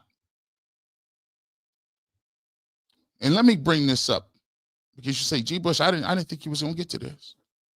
I didn't think you was going to get to this. Bring it back. Here's what everyone gets wrong about the Shedeurians. Here's what everybody gets wrong. I ran across this comment on Twitter. And for the most part, I feel bad for Dillon Gabriel and the way I feel about it, because I always knew with the computer, the supercomputer was going to be the downfall, because they divide and conquer. The second that they drafted Shedeur Sanders, they was going to make whoever ahead of them they was going to make him a myth. They was going to place all of these accolades on him, all of this stuff on him, just to juxtapose the difference between him and Shedeur Sanders. Everybody knows on a skill set, based on skill set, that Shedeur Sanders has always and always probably will be better than Dillon Gabriel. It's not been debatable. When you ask them who has more talent, nobody, even the guys that hate on Shedeur Sanders or don't think he's good and he ain't ready, nobody has ever, if you ask them point blank period, here's how you know they know the truth. They'll never say, yes, I believe straight up Dillon Gabriel is better than Shedeur Sanders. They'll say some variation of, well, I think, you got to give Dillon Gabriel a chance, and I think that Dillon Gabriel has some strong suits, and I believe that the Cleveland Browns feel that he's better than Shedeur Sanders. And I'm asking you. Nobody will say that. But when they give you all that praise and they give you all these unfair accolades and they put all these attributes on you, and then you got to go live up to those attributes, all it's going to end up doing is it's going to make you look crazy. But the thing about the Shedeurians that everybody wants to get, and everybody want to give them a bad rap, oh, it's a cult, it's this, it's that, you're pandering. Listen, the only thing that they have asked for is what you offered. The only thing that they have ever asked for was a fair opportunity to be in a competition that you advertised. You put it out there. Your coach that you support, your front office that you will take a bullet for, that you'll stand in front of traffic for. They said this. They were the ones who said it was a competition. And then when they took you for face value, that you were honorable, that you were a man of your own word, that you would have some integrity about it, you pulled the bait and switch. And then they found out that it was nothing but a charade. Why would you not think people would not be up in arms when you sold them a false good, a bill of goods? You sold them. The only thing they asked for, they didn't ask for Shedeur Sanders to be the starter number one. They didn't ask for him to get more reps than Kenny Pickett. They didn't ask for him to be some sort of savior and to get some sort of unfair treatment. All they asked for was a fair opportunity to prove yourself. And you and Pat, the people in Cleveland, has been disingenuous at best when it comes to even embracing the idea. Ever since they said, oh, it's something in the interview or there's reason he fell. How is it that the dude is on your team and you are running around trying to figure out what some other op is telling you about a dude that's on your team? He's on your team now. Why is the media that covers this team looking to spread propaganda from the ops? Huh? Why can't you embrace?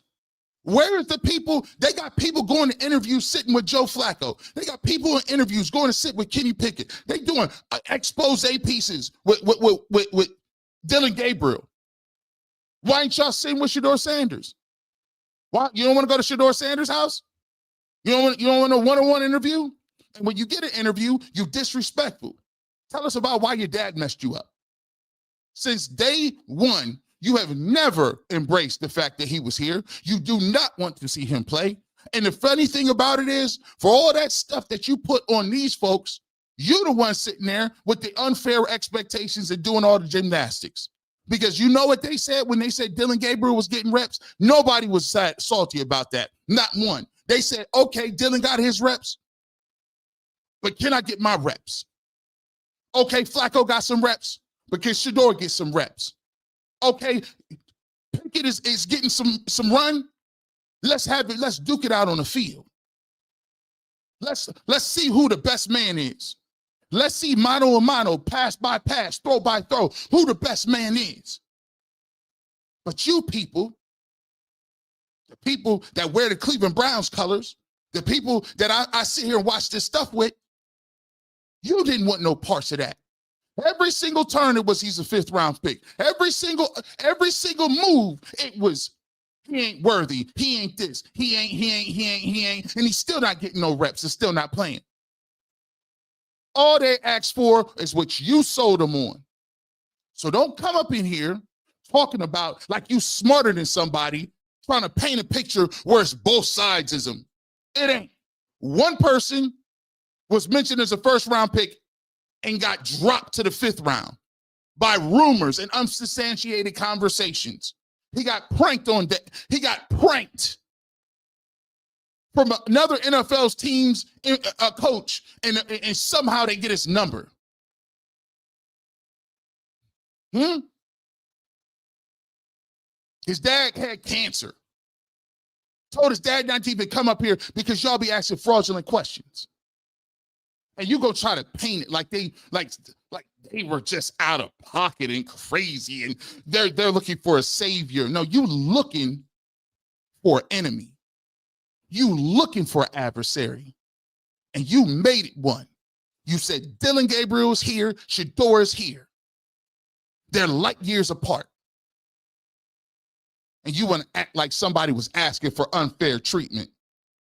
The only thing in this life you can ask for is an opportunity to prove who you are and your talents and skills. But you've said multiple times, you don't like that opportunity. You don't even want to give it to them now.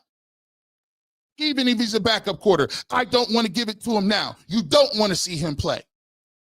So here's what we're going to do. We don't care what you say.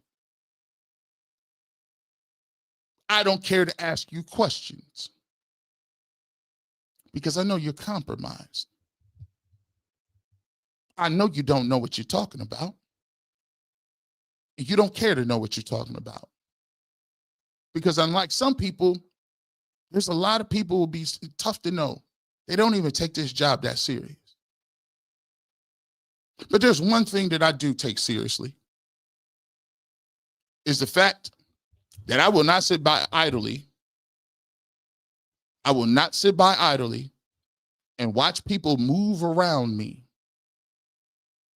and throw salt in the game and act like it ain't, and call it a different thing. Jonathan Peterlin said it best. Jonathan Peterlin said it best. Why would you think that people who believed Shedeur Sanders should have went number 2 overall and has not played a meaningful football game since college, what would be the difference now? What new games did I see? What new games where he failed on the football field that had happened? He hasn't even played. What kind of, he has not touched the football field. But you make in your mind that it's going to be worse. I'm done asking you questions. I'm done asking permission. And I don't need your votes. It's one of the most dangerous things about this internet. I don't need your votes. I can win the election without that. I don't need your votes. I don't need to ask you. I don't need to ask you nothing. I done played.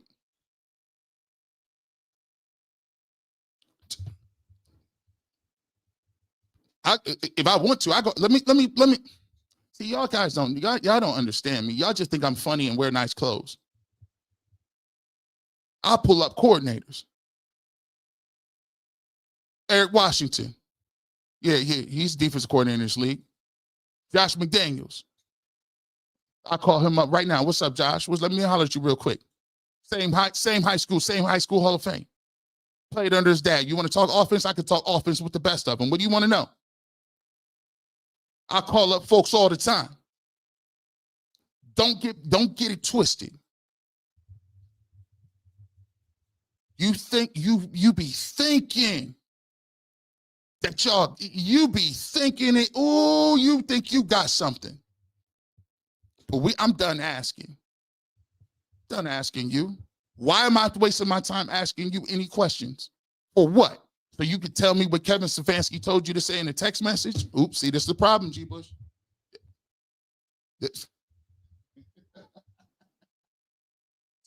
Why can't that nice? But I know this is Saturday. It's a little too early for this, but here's what I will say. What y'all got to understand is there's going to be a segment of the population that ain't ever going to like Shedeur. Stop auditioning for him. I'm not clicking on that. I ain't doing that. I ain't listening to that. Your troll effort don't work. Troll in silence. Troll in the dark. I ain't got no time for it, bro. Because I'm not going to be sitting here wasting my time talking to you about something and you disingenuous about the situation. You're going to say you ain't never seen a dude play, but somehow it's going to be 10 times worse. You done lost your mind. I'm sorry. Bye. Child, please.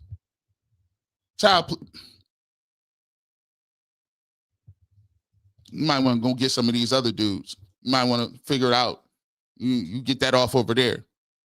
You get that off over there. By the way, this has been a PSA provided by the Receipts of Integrity. They may not like what you say. But guess what? Oh, they hit. Oh, they hit. Like, share, comment. You know what it is. Shout out to all my brethren in the industry. Hope you guys having a great weekend. We getting to the people. Power to the people. Let's get to the chat, man. Let's get to the super chats. By the way, we still working. We appreciate you. If you want to get in, we still working. Don't think we're going to drop some episodes tomorrow. Be ready here on the Barbershop. We're going to drop some content next week. We back at it. You know what I'm saying? Coming up. By the way, I'm working on getting some Colorado folks in here. Shout out to B Watts. Shout out to Big Snacks. Some dudes out here doing some real nice content. I'm going to be reaching out to y'all. Reaching out, we're going to pull them on here too, man. Don't listen. You'll never know who you're going to see on here. That's what it's going to start to be like. I'm going to tell you that right now. It's going to start to be crazy. You're going to be pulling up like, oh, G. Bush collaborating with this dude. G. Bush talking to this dude. Oh, that's great. Don't worry. That's how it's supposed to be. Like that barbershop stuff, like we really about to be into our bag. So if you really want to be a part of it, I'm telling you right now, we got some people from all over the stratosphere coming. We're going to be talking to people, having them pull up, man. So make sure, hit that join button if you want to be part of it. Let's get to it. Dang. Y'all cats be doing the most. Let's get to some of our super chats. Let me drink some coffee real quick.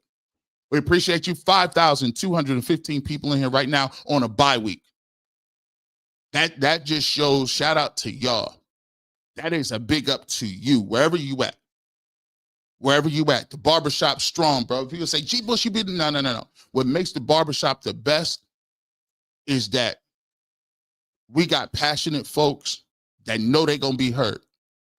You know you're going to be heard over here. You know it. That's a big part of what I wanted to do when I was at the radio station. When I was doing radio's content, I got the most calls. I did the most calls. I gave them the most time to talk. Because the barbershop, what's good about the barbershop is even if you disagree with me, how many people, you can't, I don't care who in the chat, you can't point to me one person that I said I done blocked and kicked out. Where they at? I don't block people on Twitter. I don't block people, period. You can't say if you disagree with me over here, I block people. Nah, we got the biggest platform in terms of giving people a voice. That's what we do over here. And you don't got to agree with me all the time. Formulate your opinion and bring the receipts like I bring them. And that's what we respect. Men lie, women lie, the receipts don't. Mr. Miami, McNuggets keep talking about the record views. Hope he know we are there for you. Hey, man, I appreciate you. I appreciate everybody that pull up to all my platforms, bro. All of them, man. I appreciate y'all letting me talk spicy. You know what I'm saying? Because here's the thing. You can't even get to where I'm at right now. See, right now I feel comfortable. And what I mean, not comfortable, like I'm just comfortable just doing whatever I want to. Like I really feel like, you know what I'm saying? Like in any profession, people always say, be you. Be who you are unapologetically, but understand that there comes with a level of power and responsibility. And if I didn't have people that mess with me, if I didn't have people that resonate with me, and let me just show y'all something right now. You know, the biggest, and I'm going to get to you, I'm telling y'all, the biggest reason this is so humbling. I read a comment on Ultimate Browns, and shout out to whoever said this. I didn't memorize the names, but I got emotional because I saw the comments, and I read all the comments, bro. Like I try to get to a lot of them, but I do a lot of shows, and I try to comment back and forth with people. It's just me, and I can't get to all of them. But one of the things that really hit me to my heart was I was talking about the last Ultimate Browns, and people say, you know what? I'm a Shedeur fan, right? And I don't even know nothing about the Cleveland Browns, but I came across his channel, and I'm a Dallas Cowboys fan, but I watch every single day. You know how crazy that is? You know how humbling that is? After he put that comment, it was, I know, bro, crazy. I'm a Cowboys fan. I watch every day. You know, I'm a Cardinals fan. I'm a Steelers or Ravens fan, but I watch this dude every single day. I'm a Cowboys. I'm a Patriots. I'm a Chiefs. To have and knowing how crazy loyal people are to their fan base and not even know nothing about the Cleveland Browns, for them to watch on all three of them platforms, and I'm sitting here about talking about Browns content, that is a blessing for somebody to say that. So for me, I ain't never going, there's a part of you sometimes where somebody say, when you get too popular for people, all of a sudden it's now, oh, you pandering, you doing, listen, I don't care. If it's 5 people for every 1,000 that say, you know what, I rock with you unconditionally, I'll take them 1,000. I don't care if it make you uncomfortable, okay. But the fact that it's a blessing that y'all pull up, y'all don't even watch the Browns, it's humbling. It's a blessing, and I truly appreciate y'all, because in general, I'm just here to speak my truth. And a lot of what I do is based in analogy and real talk and real life. And I try to give you real life sports, music, and culture over here. And so when I put that tagline together, I really be standing behind that. It is about sports, music, and culture. And just because you don't like hip hop music, or you don't like this, or you don't understand the culture, I'm going to speak the culture. This is who I am. This is what we do. And it's okay to be different. If that it makes you uncomfortable, then so be it. But I appreciate y'all, and I know and understand that the best part of your platform is the community sense. And I appreciate y'all being part of this community. Brett Watson, just putting my early ties in. Keep preaching, Mr. Bush. I appreciate you as well. Miss Bell, G. Bush, the only reason to sign into UCSS. I appreciate you all, man. Appreciate you.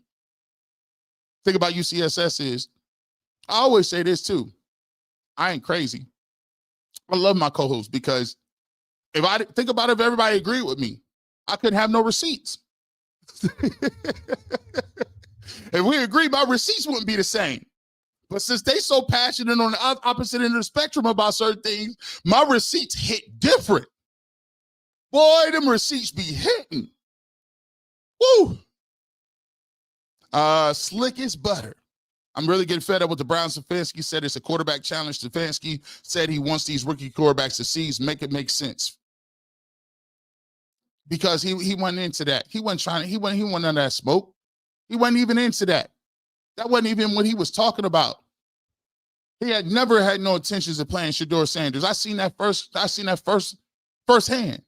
Everything, he won't even say the dude's name, bro. Which is weird. Like, why are you acting like he ain't on your team, bro? They act like he is a secret spy agent or something. It's crazy to me, man. Operation Collusion, the Browns were forced to draft Shedeur and then directed to not develop him, not play him, the humiliation of Shedeur. You know what the crazy thing is, that squad? You can't stop guys playing. For all that they didn't give him, he's one play away. Let that sink in. For all that they did not give him, we are here at a point where he stands to play the most games in the 2025 season, even when he started the year as 4th string. Timing, how it's playing. And when you get your opportunity, capitalize. P. Rothstein, why when we have confidence that Swagger's a problem? And why is the media so against him? They better not let him play if they want to keep their jobs. The hate is diabolical, G. Let me tell you something, man. There's a lot of elitism that goes on. And elitism, when they talk about elitism, is the fact that they want to keep the power structure in tow. And the power structure has always worked and moved through what position, boys and girls? The quarterback. It's the most high-profile position in the world. Understand the reason I come on here and give y'all this math is because I give you, that's the reason they tell you, when I got in here 10 years, 15, don't talk politics. And it wasn't the fact that politics is divisive. It's that politics, and you look at the life through a lens of the political sphere. You can then decode and start understanding what's going on the ground level. You can start to decode what happens in the meeting rooms and the boardrooms in corporate America. You can start to understand the financial institutions and the banking. You can start to understand the power structure in the country. And that power structure is no different from having those same billionaires that own the 32 most profitable organizations in the universe. They print money. So why would you want a young, unapologetic, swaggy rapper, young black man that's going to march to his own drum? Under no circumstances. Being a franchise quarterback is almost being bigger than a politician. At least you can vote the politician out of office. But if it's a franchise quarterback, everybody got to shut up. There's nothing you can do about it. He can't get no traffic tickets. Look, if you're a franchise quarterback, you become just insulated to everything. That position is bigger than throwing a football. It's the representation. It's what it stands for. It's the pedestal. It's the platform. And when you got a person who already has a media company that can shape his own narrative, that your narrative does not count, if Shedeur Sanders is good, he relegates all media useless. The house of cards are done. Why would he need to talk to you when he can just stream himself? Why would he ever do an interview with you when he could go on and interview his teammates? You just saw Devin Bush. You saw Shedeur streaming with Devin Bush. He got his own media company. He's already independently wealthy. He already has a national fan base.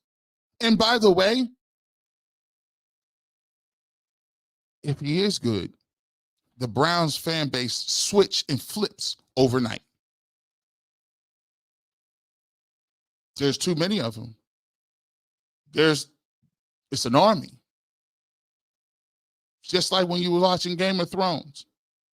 The Seven Kingdoms was running around here fighting each other. The Lannisters, the Baratheons, the Targaryens, the Starks, Roose Bolton. They run around here arguing and fighting with one another. But when them White Walkers woke up, assembled, all that petty arguing got to cease. When the Night King pulled up, winter's coming. All that had to go to the wayside. I don't care what you got. You better get dragons ready, the Unsullied. You better have 30,000. Everybody got to unite because that army is too big. So what you seeing is not a thing. I'm cooking right now. Ain't nobody said this. If you legacy media, we can't let that power structure happen. That flip is crazy. Because now you're rendered useless. He created his own narrative. First of its kind. It's always a threat to the status quo. Always understand it's always deeper than that. I'm cooking. It's okay. You ain't got to say it. I just know. I just understand. I get it. Trey Mac, excuse me. I had to pay my little coin. Boy, these receipts is nasty work. I don't understand why they keep saving his sorry. You know what?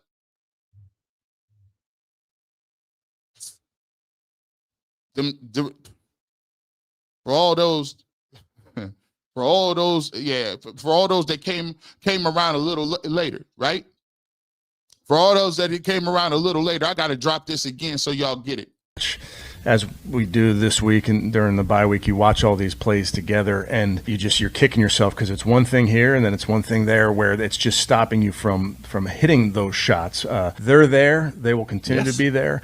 But we have to do our job. Again, it's not a player thing. It's an all of us thing. We have to do our job in terms of making sure that everybody's where they're supposed to be, and then we can start to hit these shots. He's certainly shown great ability to go through progressions.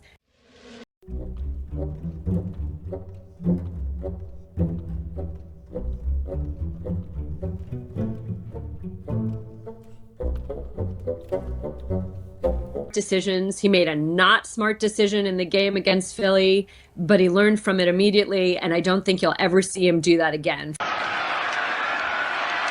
Gabriel going deep between two Patriots, and it's intercepted. Jalen Hawkins came down with it. He tracked it all the way to the turf. What a grab. So all of that, I think, is really positive. He's shown an ability to move and throw on the run. Again, he gets the ball out really, really, really quick. All of those things matter. And as you roll out, Dylan, you're looking at it right here. He's looking at it. His helmet tells me he sees him. What are we doing? He's still open. Still open. Still open. What are we doing? He's looked at it. He's had to see him. We run for 4 yards instead of giving him the football right here and probably making a move and getting into the end zone. And if not, it's at least a 9-10 yard gain. My point is this, is that 80+% of the league believes that a first-round talent is the guy that needs to start on night one. And that's what I believe as well. I just do. Now, it doesn't mean that Shedeur should not get a shot. Yes, but are there shortcomings in his game that, right, like if he were to get out here this weekend, guys, it would not be pretty. I mean, he would probably get sacked double-digit times.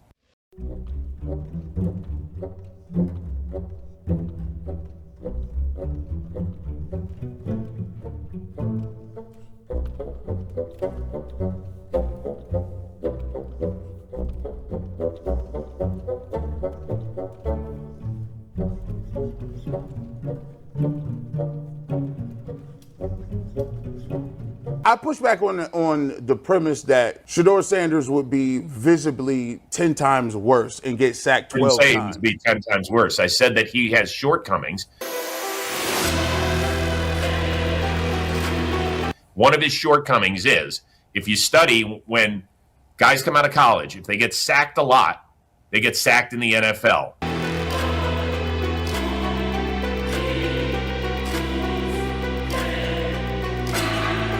I think if something happened to Gabriel and you put Shedeur in, it could be ugly.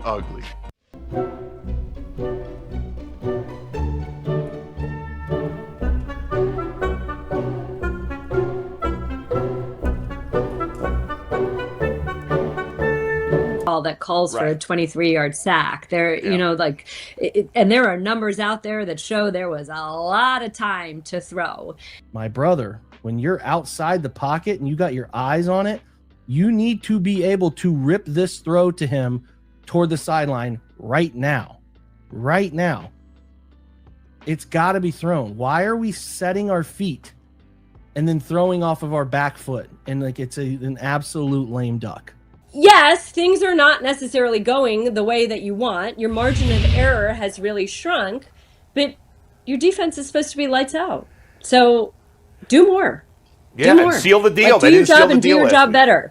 I hate when the media does this. I'm sorry. I absolutely hate it. Oh, fans just want their pound of flesh. I mean, that's why I felt like, look, you can look. And they should have been able, yes, the Browns should have been able to run their 4-minute offense. They've won 5 games in the last 2 years. Also, and a league built on parity. This is not normal. Don't normalize this crap. Yes, you wish that they could have gotten a first down. Yes.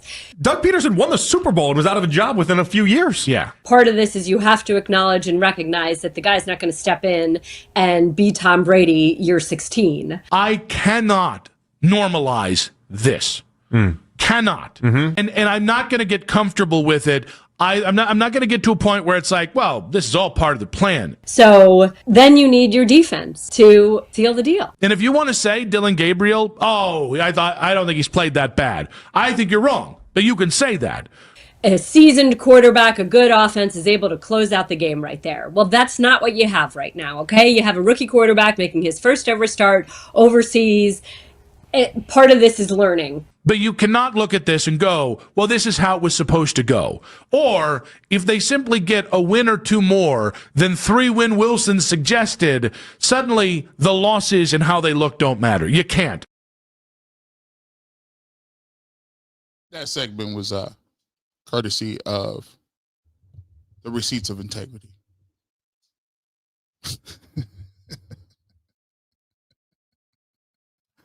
Oh, Ross had me heated the other day. I was on the other side like, boy, he lucky he ain't part of this show. His long scream face. Ah! I mean, he said it. I'm just showing you. I mean, it's funny how you can imagine that Shedeur will be worse when you can see it in real time that somebody else is actually playing poorly, but you refuse to talk about it. A guy named John Maxwell defines leadership and teamwork. Browns and Stefanski fail many of those laws, particularly solid ground, addition, and empowerment. If you read what those are it will crystallize why the Browns are and will remain a bad football team. Another Skywalker, thank you so much for the generous super chat. And I've always said that Kevin Stefanski shows no empowerment. He shows no ability to gain any buy-in from the people. Usually when people are feel like they're empowered, they have a level of buy-in, they have skin in the game, that they want to go out there and work harder because they feel that they have an option and they have a part of their being is being acknowledged, and we are all together working towards a common good, and they are heard. Kevin Stefanski don't do that. He only cares about is his offense. My offense, and it's not that good to start with at all. Joseph Johnson. Stefanski and the Cleveland Browns would rather die in their ways than live in the truth. G. Bush continues to operate in truth. I appreciate you, Joseph. Truth. Truth is something you're going to have to deal with. Or is that grown man bars? Leon King Jones, 2685. Thank you so much. Oh, the things Mary Kay and Tony were saying about Shedeur pre-draft was wild. Mary Kay said she would take him at number 2. Here's what happens. Understand this. Legacy media, they got to toe a certain line. They got to go see them folks every day. They're going to want to got to talk to Kevin Stefanski and try to get leads. They're the ones that need to have access. They're the ones who are working hand to hand. Those individuals are most like the organization. They take what the organization gives them and they disseminate that to you. So when they say Shedeur isn't ready, where are they getting that from? It ain't coming from the players. It's coming from the front office of the organization. And in fact, I got an argument with Jay, and he's talking about, well, no, Jay, you know good and well, stop. I had to tell him, hey, come on, Jay, you know that. Come on, stop. You know good and well. People got sources. General managers got some. They talk to media off the record. Stop it. You're gonna make it believe that every single one of these people that are in a national sort of media type issue, you think that those individuals are all saying the same same things, the same exact words, the same exact phrases? I mean, it's down to a T. Come on, man. Come on, man. Quit it. Sapper Daddy. Man, that's what was sick is, you know what, when Sean King was telling him that Shedeur is better than at every level, even today, he's still better. Oh, man, you know what's the crazy, you funny, man. You know what the crazy thing about receipts, man. You know what the crazy thing about receipts is?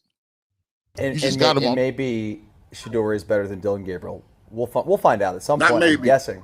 Not maybe, Dustin. Little League, high school, okay. Say whatever you want. Early college, middle college, late college, right here, October 27th of 2025. Shedeur Sanders is better than Dylan Gabriel. Okay.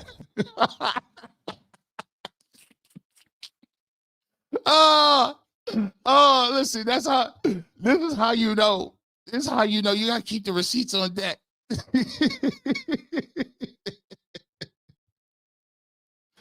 G. Bush, take these 3 first-round picks. I appreciate you.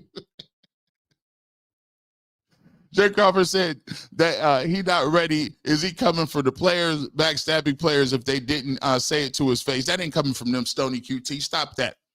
That was a spin. Ain't no players told him he ain't ready. You know how many players done told me? High-ranking players, not regulars. You do the math. High-ranking. Man, we've been trying to see Shedeur play. We thought Shedeur should have been playing more in training camp. Stop that. The players said it. If that angle doesn't work, I'll be sitting there like this. You sure about that? You want to keep saying that? You sure? Let me see my phone real quick. Let me get my phone.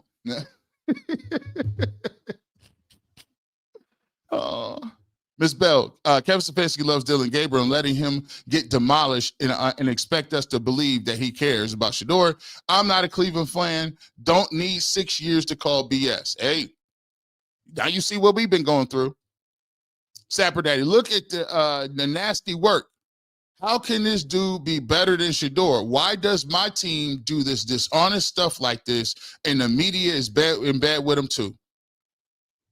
Hey, boy, it's the nastiest work. It's crazy, ain't it? I mean, for y'all, all of us that don't know, they even trying to tell us that Bailey Zappi. Bailey Zappi is the guy. How many guys that you done seen sit up there and say, I think Kevin wants to play Bailey Zappi? Like, we don't got the internet.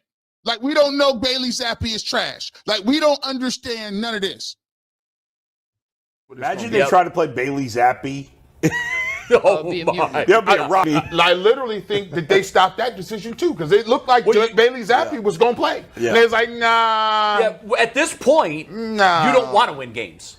At this point, you want a high draft experienced NFL quarterback. Probably gives them the best chance to win games. For saying that. Oh, Bailey Zappi throw pick sixes against the Baltimore Ravens in a Cleveland Browns jersey. I know he's trash.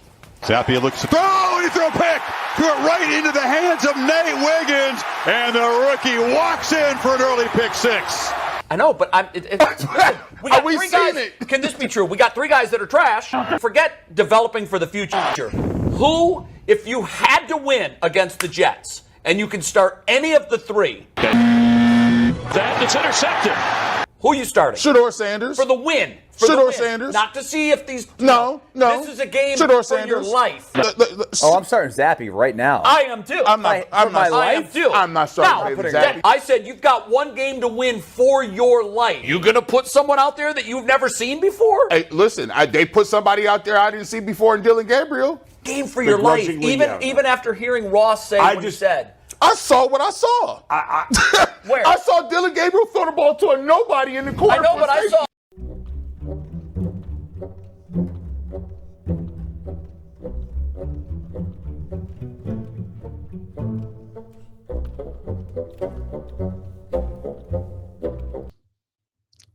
Man, looks like I may have been off base a little bit.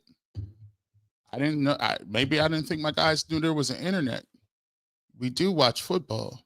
We do know. Yeah, boy. Became a member today. We appreciate you, guy. Alejandro Sosa. G. Bush, this is great work. Surgical. I appreciate you. 12 not ready, but DG was. 12 gets sacked, but DG sacked and picked. Well, 12 doesn't know the plays. DG threw the ball to nobody in the end zone and got a safety. What play call was that? I told you. People be like, yo, G. Bush, man, they be saying this. Hey, listen, you don't have to ever tell me in a text message. You should be telling them this. No. We got it. It just, in all due time.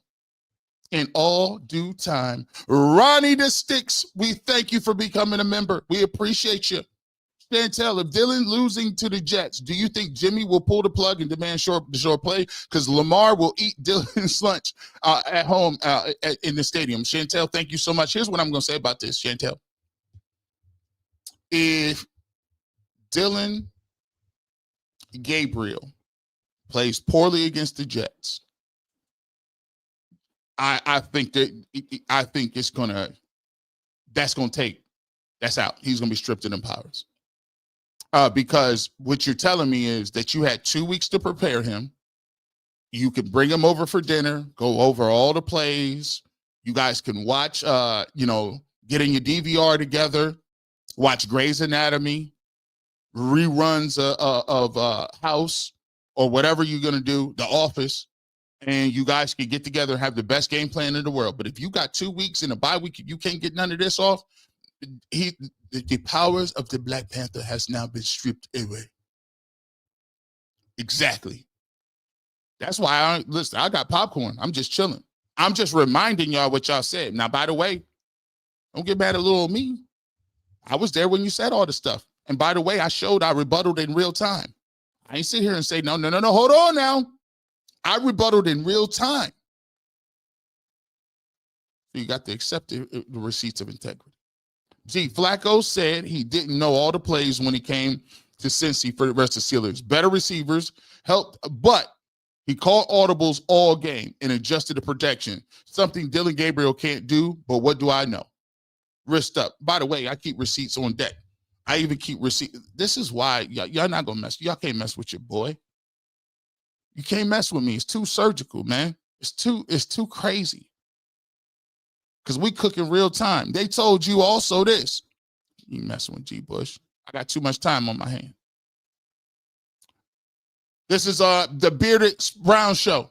So as bad as Flacco was for 4 weeks, with nearly all of the fan base saying bench him and move, and it can't get any worse, well, here we are. This is another thing why people don't tell me, do not. So let me get this straight. Everybody in the media was okay with them moving on for Joe Flacco because they said he was washed. Then he is now thrown for 700 some odd yards and all these touchdowns and threw for 350 10 days later. Because why? You said Dylan Gabriel gave you the best chance to win.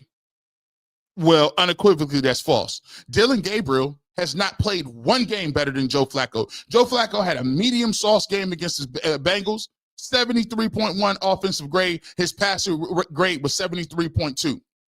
Dylan Gabriel has not touched the 70s once. Not only has he not touched the 70s once, Dylan Gabriel has regressed in every single game. 63% grade for his offense in the game against Minnesota. He came back and with another 51.1. Then he dropped down to 47.6. He's at 33.7 grade as we speak. So even their talking points don't even hit. Because you were okay with benching Flacco and trading him, but now you want us to don't rush the judgment. Give him some time. He'll never throw the ball like that. Stop. Can somebody tell me where I'm lying at? Where did the emotional knee jerk come from? You tell me where I'm being unfair. Where I'm being unfair at. I want to know. Let me know where I'm unfair at. Let's keep pushing. Where I'm being unfair at when I say Kevin Stefanski ain't been doing nothing for years. What's the difference between what he was doing this year and last year? Nothing. Points per game. Still 15. Yards per game. You even got worse in yards per game. You was at least at 300 in 2024. Now you're down to 263. Yards per play. You was at 4.6. You're at 4.1. You fell off there too and you're last in the league. EPA.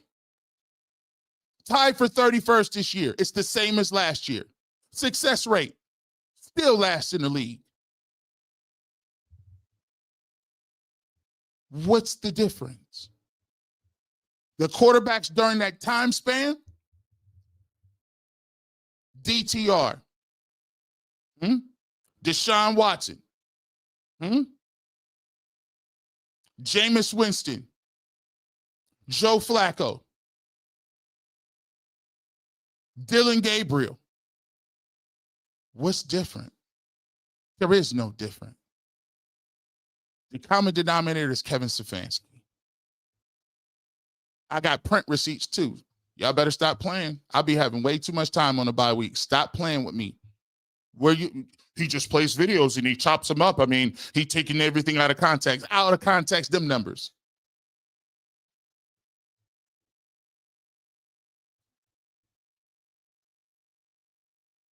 Who was he talking about? 3 trash quarterbacks. I know Dillon's trash, and Zappy is the other one. How is Shedeur trash if we haven't seen him play since August? So calling him trash can't be. They refuse to put in Shedeur Sanders. They don't want to see him play. It don't matter what excuse they come. They do not want to see him play. Where can you point to? Except for the backhanded comments. Well, I mean, I'm sure at some point in time he's going to get in the game, guys. Just pipe down. Ryan 314. I'm a Chiefs fan, and Zappy couldn't beat our practice squad quarterback out in the preseason. And Zappy has been a starter. He's pure cheeks. But you want to say, guys, you're not going to be able to get that off.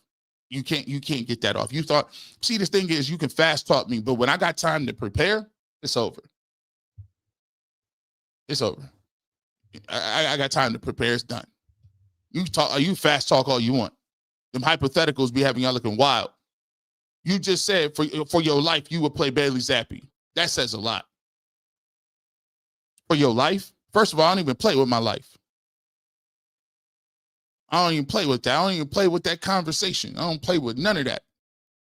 If you had to do this for your, nah, bro, I'm cool on that. I don't like them steaks. Can't do it. But the fact that you said Bailey's, come on, man. You had to be trolling. You had to. You do know this footage was available, right? Cool breeze. So I'm just got to ask the question that I know I'm not supposed to ask. Is this racism? Could this be in anybody but a confident young black guy thing? Support for Dillon and Bailey isn't making sense. This is what I call a situation where when you got people who don't identify with you. This is why I always talk about, when I say sports, music, and culture, I don't say racism, music, and culture, or racism, sports, and music. Here's what I talk about: culture. When I used to interview people, and I always go back to this, there are times where I would be a person that stood up for a person that didn't necessarily fit what their ideal of the position was. I would say I like the person based on what I think they can do, based on what I think I could get the most out of, based on if they have the base skill set. I can teach you the rest of the stuff. Are you hardworking? When you come to work, do you have a willingness to get better, or do you want to be somebody in this world, right? I would take a look at that. Some people will say, well, this person doesn't necessarily have the right look. They aren't wearing a button up. They don't use buzzwords. They might not be coming from a background that I'm familiar with. And sometimes, and it happens a lot, is where you take a person, and that's why you should be able to be open to different other cultures. Sometimes people you can't relate to somebody who's 18 or 25 who likes jewelry and listens to rap music. Like, you have to be out of your comfort zone to understand that. And a coach and a quarterback work hand in hand. They work in tandem. Dillon Gabriel is it's just like Kevin Stefanski. He's more analytic. He's not going to say much. He's going to stick to the script. He plays the style of football and brand that he likes. So yes, he's going to be more creative with them because he's more of an extension of who they are. But I always argue that unless you are uncomfortable in life, you will never succeed. You got to be uncomfortable. You're supposed to put yourself in uncomfortable positions, because success does not come in comfort. Success comes through hard work, painstakingly, and being vulnerable, and saying that, yeah, I'm going to be vulnerable, but I understand that it's going to add something to it. He has to build a relationship with Shedeur Sanders. And sometimes coaches don't want to build a relationship. They just want the results. But when you are a coach or a leader, it is important that a person not only understands that you care about them, that you are invested in their long-term future, and that you are going to partner with them and work to a common goal. You will never get the most out of those individuals. And when you have an analytics front office, they view people as numbers on spreadsheets, not real people who are motivated and have feelings, emotions, and need to be treated as such. So when I ask you ask a question about racism, now I think it's about philosophy, because the Cleveland Browns went out and got Deshaun Watson and traded the heaven and earth for him. It didn't work.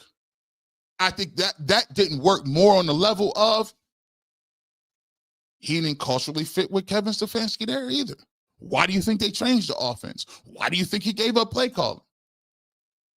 It's more about the identity and who you are as an individual and the leadership capabilities. Devin Adu, hey G Bush, another note. How do you feel that your show is getting more views and interaction than ESPN shows with all their resources? I really don't think about it in terms of that. I'll give you an example. When I started this barbershop, God told me, hey, it's time to make a move. And I left my regular show, the Barbershop 92.3 The Fan. And it took a lot for me to do that, but God had already been working on my heart. He had already been talking to me about it. And sometimes it's about being obedient. And one thing that I understand is nothing that I do is because of me. Nothing that I have or the people that come. God sends you and he adds the increase to everything. So my content hasn't switched. It hasn't changed. Obviously, I try to evolve and get better and put the work in, but it is truly God that adds the increase. So, I just try to come on and say what I say. And as long as I feel like the show went well and I got the point across that I wanted to get across, if it was 5 people in here, I would still feel good about it, because at one point in time, I was doing these shows and there wasn't that many people in here. I've been doing this for 14 years, right? So for me, I look at it as an opportunity to have a voice and to expand. Whatever God brings, that's what he's gonna bring. And so I'm thankful for those individuals that do come over here, and I'm thankful for everyone. But here's the thing. I want everybody to prosper. I would like everybody to win. It's a big planet. That's why you never see me talking about and talking down to anybody in terms of everybody that I talk about on here. I got their phone number. They got my phone number too. I don't got no ill will to nobody. We may argue and fight about it's sports, but I want to see everybody prosper. It's enough people out here. If you create good content, go over and check them out. That's why I'm always bigging up independent media. I believe in it, because if I can support independent media, even if they got a different opinion than me, it all grows the industry. I'm just into content and I'm into it. So, but it's a blessing to have these many people over here. Like I said before, I appreciate everybody. I appreciate the platform on UCSS. I appreciate the differing of opinion, because I think generally speaking, that's what makes this beautiful. What makes UCSS great is this. You ain't never going to turn another television on nowhere else and hear somebody talk about the stuff we talk about. Ever. You never going to have 3 dudes going back and forth. Ever. And that's why people watch. Because there's people that identify with Bull, people identify with Jason Lloyd, people identify with Dustin or whatever, and there's people identify with me. I'm just proud and happy that I got a loyal fan base, and my loyal fan base ain't afraid to call me out. I'll be telling them all the time. I ain't infallible. Sometimes I could be out of pocket. Shoot. But we listen, I believe in accountability. I know my mom will hold me accountable. My wife hold me accountable. My brothers hold me accountable. My members hold me accountable. Everybody. So accountability is love. I appreciate the question though. Miss Bell, What does that say about the owner and GM to allow this? They care nothing about the fans. It's sad that some Browns fans have no idea that Shedeur is him. They'll find out, Miss Bell. If he comes out and plays, I'm gonna tell you about this. I'll be down a little bit on what's going on with the Browns and stuff like that. But one of the things we talk about all the time, Miss Bell, is this: if he plays well, all them little fringe folks, they'll be up out of here. They're gonna be right along with that 12 jersey on. Let me tell you how it worked. I seen it. I seen when Baker played here. The city will get behind him. Trust and believe. That's one thing I'll say. Trust and believe. So there's a lot of Shedeurians like, man, I can't believe. Listen, if he come in and play well, they're going to be right with you. Right along with you. He already got the youth. The youth, he's going to be a reason why he can actually extend the olive branch to the younger generations to grow the fan base. But trust me, the fans' sentiment have already changed. But what you're saying is the legacy media has a specific narrative in the way they think about it. But in terms of the internet and the people, fans is over Dylan Gabriel right now. I'm trying to see that. Griffin Notary Services. Garrett Bush, the media keeps saying Shedeur is not ready. Can you share what area in the NFL quarterback skills is Shedeur lacking? I don't think much, but others think a lot. So if you want my honest critique on Shedeur Sanders, and we've always said this, one of the things that I think one of the knocks on Shedeur is he's been a person who's been asked to carry teams. And when you're being asked to carry teams, you're going to have to take more shots. You have to hold the ball longer. You have to look downfield longer. You do have to take some risky plays because you understand that your team offensively is going to ride or die based on what you do. You can't punt and play defense at Colorado. That don't work. You can't check the ball down at Colorado because you're checking the ball down. They're going to get right back on the field, and them boys going to walk down the field when you're playing USC and you're playing some of these other teams. So Shedeur Sanders has developed a habit of extending plays and making sure and trying to maximize each play. Sometimes in the league, you have to live to fight another day. Sometimes, yeah, you could get sacked, but let's minimize the sack. Instead of taking a 10-yard sack, let's take a 5-yard sack, right? So little things like that. But I think people misconstrue that with he doesn't understand defenses and he's trying to, that's not what it is. When you're playing with a team that does not have an offensive line, you got a couple of receivers, not really a crazy running game while he's there, he's going to have to extend some plays. But in terms of what the other stuff, the between the middle ears, Darren Smith said this the other day when we was on our members only live. How your dad, one of the greatest defensive backs in the world, and you throwing to receivers, you're a quarterback, and he's a dude that defends quarterbacks. How do you not know how to play? How do you not know how to play in a system when your coach at Colorado has been a 2-time head coach in the league, one for the Browns, one for the Giants? What are you talking about? He's been making reads his whole life. His accuracy is there. Like, I don't get where that's coming from. A lot of what they're talking about, he's not ready, is buzzwords. Because a lot of them don't even know what that means. They're not watching no film. They're not football players. They're not ex-players. They're not ex-coaches. They are people who interview people, who tell them things, and they tell you what the other people told them. But in terms of breaking stuff, they're not breaking that down. Or breaking that down. That's why I can tell you with confidence, Dylan Gabriel has never been rated higher than Shedeur Sanders. And I don't care what you said. I looked at it myself. Ms. Bell says, what does that say about the owner and GM? They care nothing about the fans. It's sad the Browns fans have no idea that Shedeur is him. We kind of got to that too. But here's the thing I will say though too. I think the owner and the GM is playing checkers. You notice that the GM and owner ain't played, ain't spoke. Barry speak every bye week. Why he ain't speak today? Yeah, it's a divide.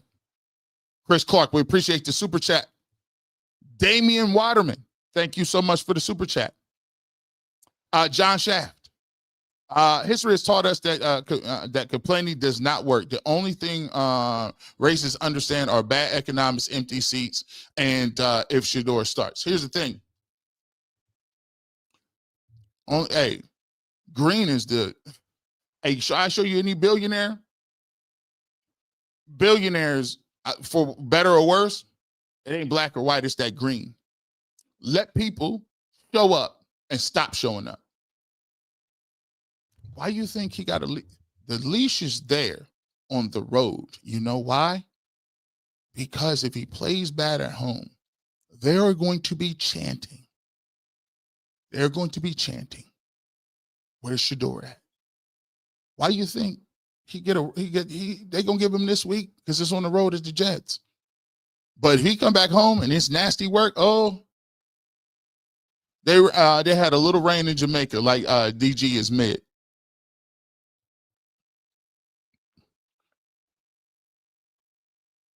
G. FB Teams on YouTube exposed the pre-draft. Bucky responded to a lie as Eric Galco, director of the Shine Bowl. The video shows Eric tweeted defeating each narrative they tried to push. Shout out to him. I'm gonna get with him too. I like him. FB_Teams. I like his content. I need to link up with him, man. If you watching. Hey, hit me up on Twitter. Hit me up on Twitter. DM me. I'm gonna get up with you, bro. I like his content. You know what I'm saying? We be big upping people over here. We link up over here. We got it. I'm trying to collaborate. I like his stuff, man. But I did see that Bucky was like, no, false, no, false. He told Lyman too, nah, that ain't it. That ain't it. Try harder. And by the way, why are we still talking about the narrative why he failed? Why aren't we talking about why the quarterback is garbage that's playing and the coach don't know what he was doing? Stop bringing up Shedeur Sanders' name if he ain't playing. You can't use it as a smoke screen. I need you to coach for your job and your position. Damian Waterman on the Bull podcast, he asked Zach, what did they see in Dillon Gabriel? Zach responded that it was the same analyst that they used for Cody Kessler. Guess what, Damian? I'll take it a step further. What's the difference between Cody Kessler, Brian Hoyer, Colt McCoy, Dillon Gabriel? I mean, we can keep going. They always got the same tropes. Josh McCown was who? Joe Flacco. Jake Delhomme was who? Joe Flacco. They've been doing this. They've been doing this for Connor Shaw, Austin Davis, Charlie Fry. It's the same try hard. Let's see if we give them the Boy Scouts art. They've been doing this for years and wonder why they ain't got no quarterback. Come on, man. Always trying to make somebody be somebody. Come on now. Mike Holmgren did it. Stefanski do it. And all of them is arrogant. Mike Holmgren told you, hey, don't ask me for no playoff tickets when we get it. Don't worry, because we're not going to no playoffs, Mike. Slick as butter. When Stefanski talks, it's like here, womp, womp, womp, womp, womp, womp, womp, yeah. Off Charlie Brown. It's a bunch of noise, man. John Shaft, Mahomes, CJ Stroud, Love, Daniels, Murray, Rattler, Hurts, Caleb Williams, Bryce, Geno Smith, Lamar Jackson to it. Shedeur scares them.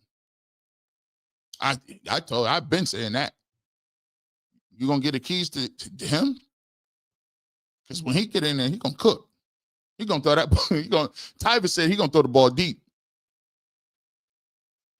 Fitness with Kelly Michelle. What's going on? We appreciate you. We fuel this entire franchise. We fill seats. We buy jerseys. We put weight behind our voices. 21 plays. Maybe it's a project. Maybe it's a unified message. Shedeur deserves an opportunity. Trust me. They come out here looking like nasty against these Jets. Kelly Michelle. It won't. You ain't got to. You ain't got to convince them. 6,000 people in here. I don't know how. 6,000 pulling up. It's crazy. And it's Saturday on a bye week. Y'all be doing too. Y'all some beautiful people. Y'all be doing too much. Y'all cold. Sweet. Yes, sir. Can throw the ball, sir. Of course he can. Jeremy Shepler, thank you for the super sticker. Stony QTT. People like Ross Tucker and some of the ESPN local media rather see the Browns lose than see Shedeur Sanders or Deshaun play. Oh yeah, they don't tell me about the Deshaun Watson stuff, boy. I tell you what, boy, I'll be laughing. So which one you want to play, Shedeur or Deshaun? Oh my gosh! Oh my God! Oh, how can we be talking about that again? Well, you better choose. Just say Deshaun Watson, watch people squirm. Oh my gosh. Boy. Yeah, I'm cooking. Disciple. Do any of your co-hosts do research before they give opinions? A simple Google or AI search will tell you Brock Purdy got first-team reps even as a third-team quarterback. I've already mentioned that. But opinions everyone has. So I've always said everybody's opinions aren't created equally. I believe in research. So you can argue, like the fact that you're trying to argue with me about, I mean, don't take my word for it. Joe Hayden went on 92.3 The Fan and said they don't like Shedeur Sanders. I mean, he's a Browns legend. He got drafted by the Browns. Hanford Dixon is like, what are these guys seeing that I don't see? I know the game. He talking to Phil Taylor. He talking to Josh Cribbs, and it's Hanford Dixon. What do these guys know? What are they looking at? Chad Johnson and Ocho Cinco and Shannon Sharp. What are they doing? This is why I keep receipts, and ain't nobody got these like this. Ain't nobody got it. I'm just saying, this courtesy, my shout out to Shady McCoy, because we keep them on deck, don't we? Who has receipts during the Super Chat segment? This guy. Browns start actually winning a couple games. Now, Stefanski, you got to get fired. Because imagine a world where your quarterback is better than you. Imagine a world where your quarterback is more desired than you. The fan base already gravitates towards Shedeur Sanders. The world gravitates towards Shedeur Sanders. Does he have his haters? Absolutely. But jersey sales gravitate towards Shedeur Sanders. There's not a world now where Shedeur can go ball and Kevin Stefanski can continue to be the coach. Because if I'm Shedeur and I start balling, hell nah, I don't want this dude as my coach. Because he didn't believe in me in the first place. And how can Kevin Stefanski now, Shady, try to turn his tune and act like he's a Shedeur supporter? The cat's already out the bag. We know Stefanski's not a Shedeur supporter. So I think Shady's to some degree right. Like, Kevin Stefanski can't afford to play Shedeur because what if Shedeur plays well? And that's the craziest part of it all. If Shedeur plays well, Stefanski, you look dumb.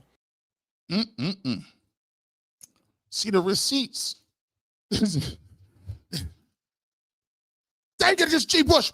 How does he have time to do this? This is unacceptable. Does he have a life? How does he have these receipts, man? I can't believe this, man. This guy got, I just saw, he got the receipts. He got the receipts on the video. He got the print receipts too, man. I don't know what we gonna do, bro. He on Saturdays. We be golfing on Saturday. These receipts, bro.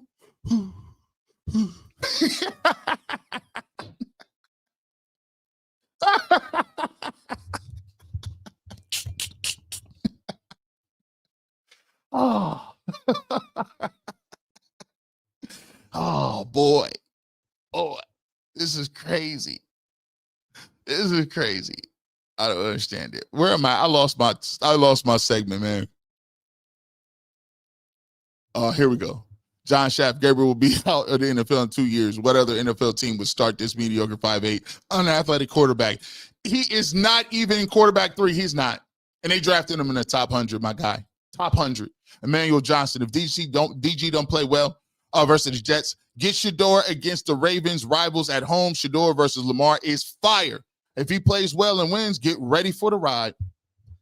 Boy, that's going to be a roller coaster. Let him throw for 300. Let y'all know something right now. Y'all going to be upset. Charles T. King, Receipt King. The Browns drafted a projected 6th-round pick in the 3rd and a projected 3rd-round pick in the 5th.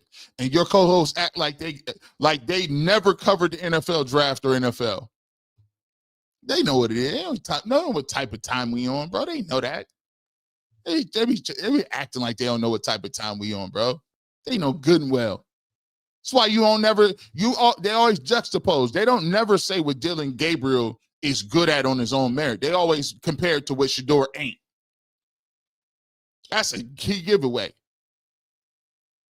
They never talk about what Dillon Gabriel does, throws, whatever. They talk about what Shedeur isn't and why Dillon is okay. Griffin Notary Service, Supercomputer Dillon, DG Computer, Supercomputer 5000, cousin of Skynet, cousin of Deep Blue, creator of TI-83 and a half, Dillon Gabriel Compute, throw a ball downfield, crispy, DG, mount, function, stutter, can't throw, oh my, nobody, that's that virus.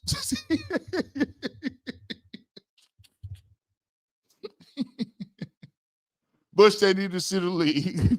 They have the receipts, and I know we don't need to drive it, but Dion and them actually must know something we don't, or I believe he would ask to be traded. Nah, upper scale guy, thank you for the super chat. Dion, right where he's supposed to be.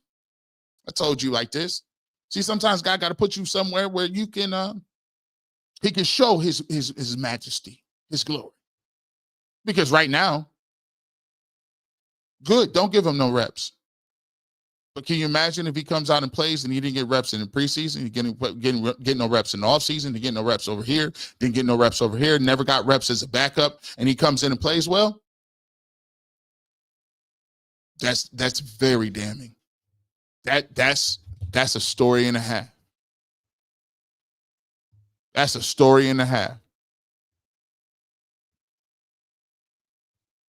half. G Thrill 99, appreciate the super chat. Miss Bell, I feel Coach Prime and Shedeur's mom. My children are my life. I'll fight you about them, but to be where you can't is tough. Prayer works, but it's hard. Yeah, man. There's always this is the crazy thing about it, man. Shedeur says something about the maturation process of growing his faith. See, we can all, when I grew up in a household with God-fearing people, my mom and dad, there's a level of covering that goes over you because of who they are and the things and the principles that they preach. But once you reach the age of accountability, you have to stand on your own.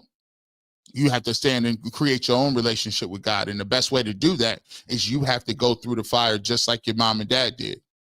All people stand before God by themselves. You don't go up there with your mom, your dad, your brother, your cousin. You stand and take into account for what you do in life here. So for him, he has to go through his trials and tribulations just like they did. And this is a stop in a maturation process because he's now understanding, he's growing. He's doing it on his own in a place where it's hostile, in a place where it's uncertain, at a time period where he ain't used to it. That's why I always tell him, say, they need to trade him. They need to trade him. You got to go through the fire, man. This is character, even if it don't work here. Baker Mayfield will tell you it didn't work in Cleveland, but what I went through in Cleveland got me into Tampa Bay.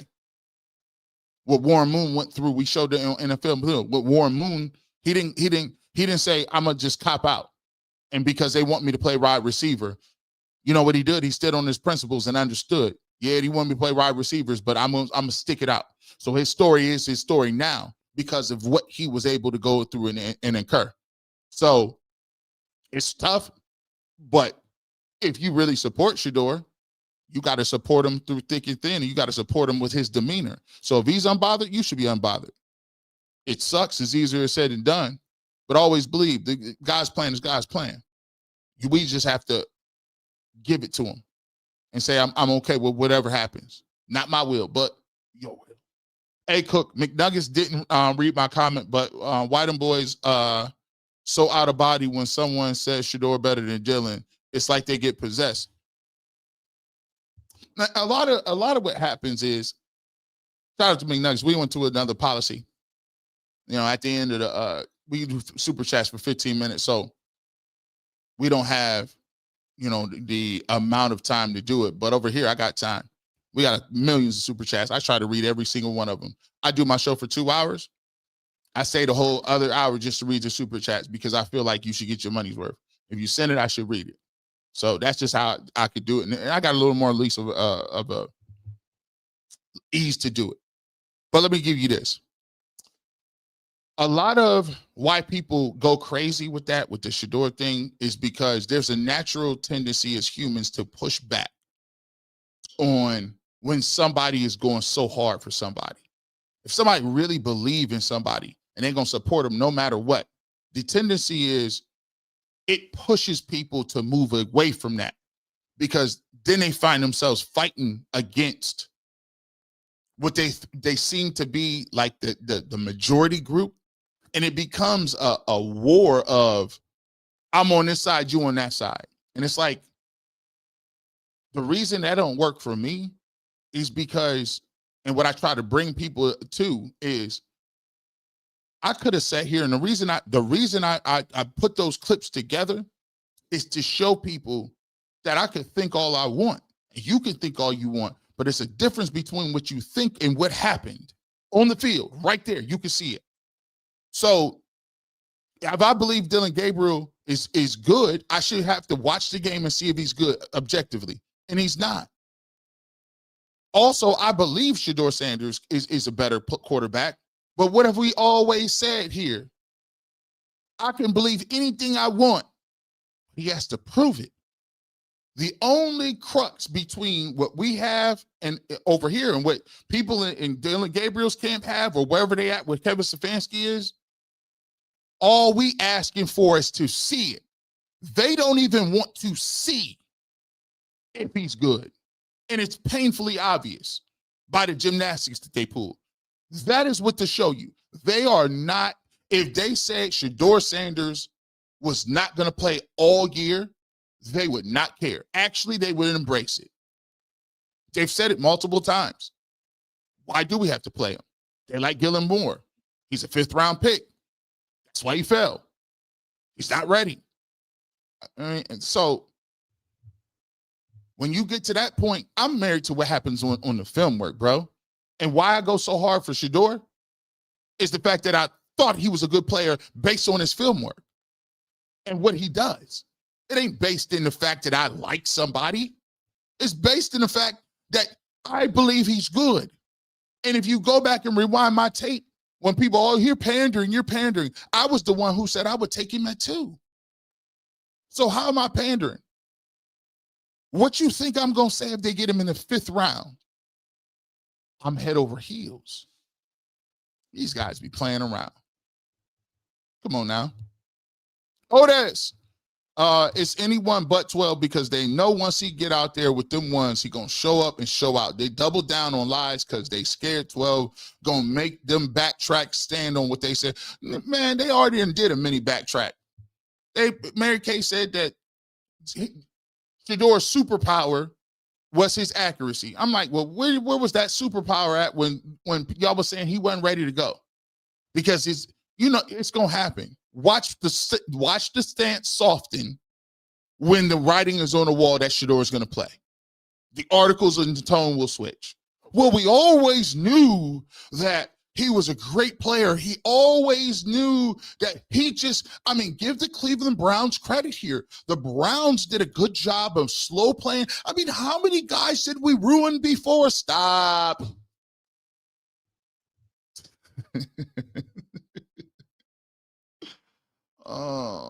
Fitness with Kelly Michelle. Browns have a culture problem. Protect egos, not win. 12 threatens the status quo. Yes, indeed. He's being buried. Called it a conspiracy. National media never cares about the Cleveland. Yet because black media conspiracy. Like, I can't believe that you would even insinuate that there's a conspiracy. Oh, listen. Yeah, Colin Kaepernick sued and won. I can't believe you would say there's a conspiracy around Deshaun Watson's contract. Yeah, that's come out in documents. That was proven correct.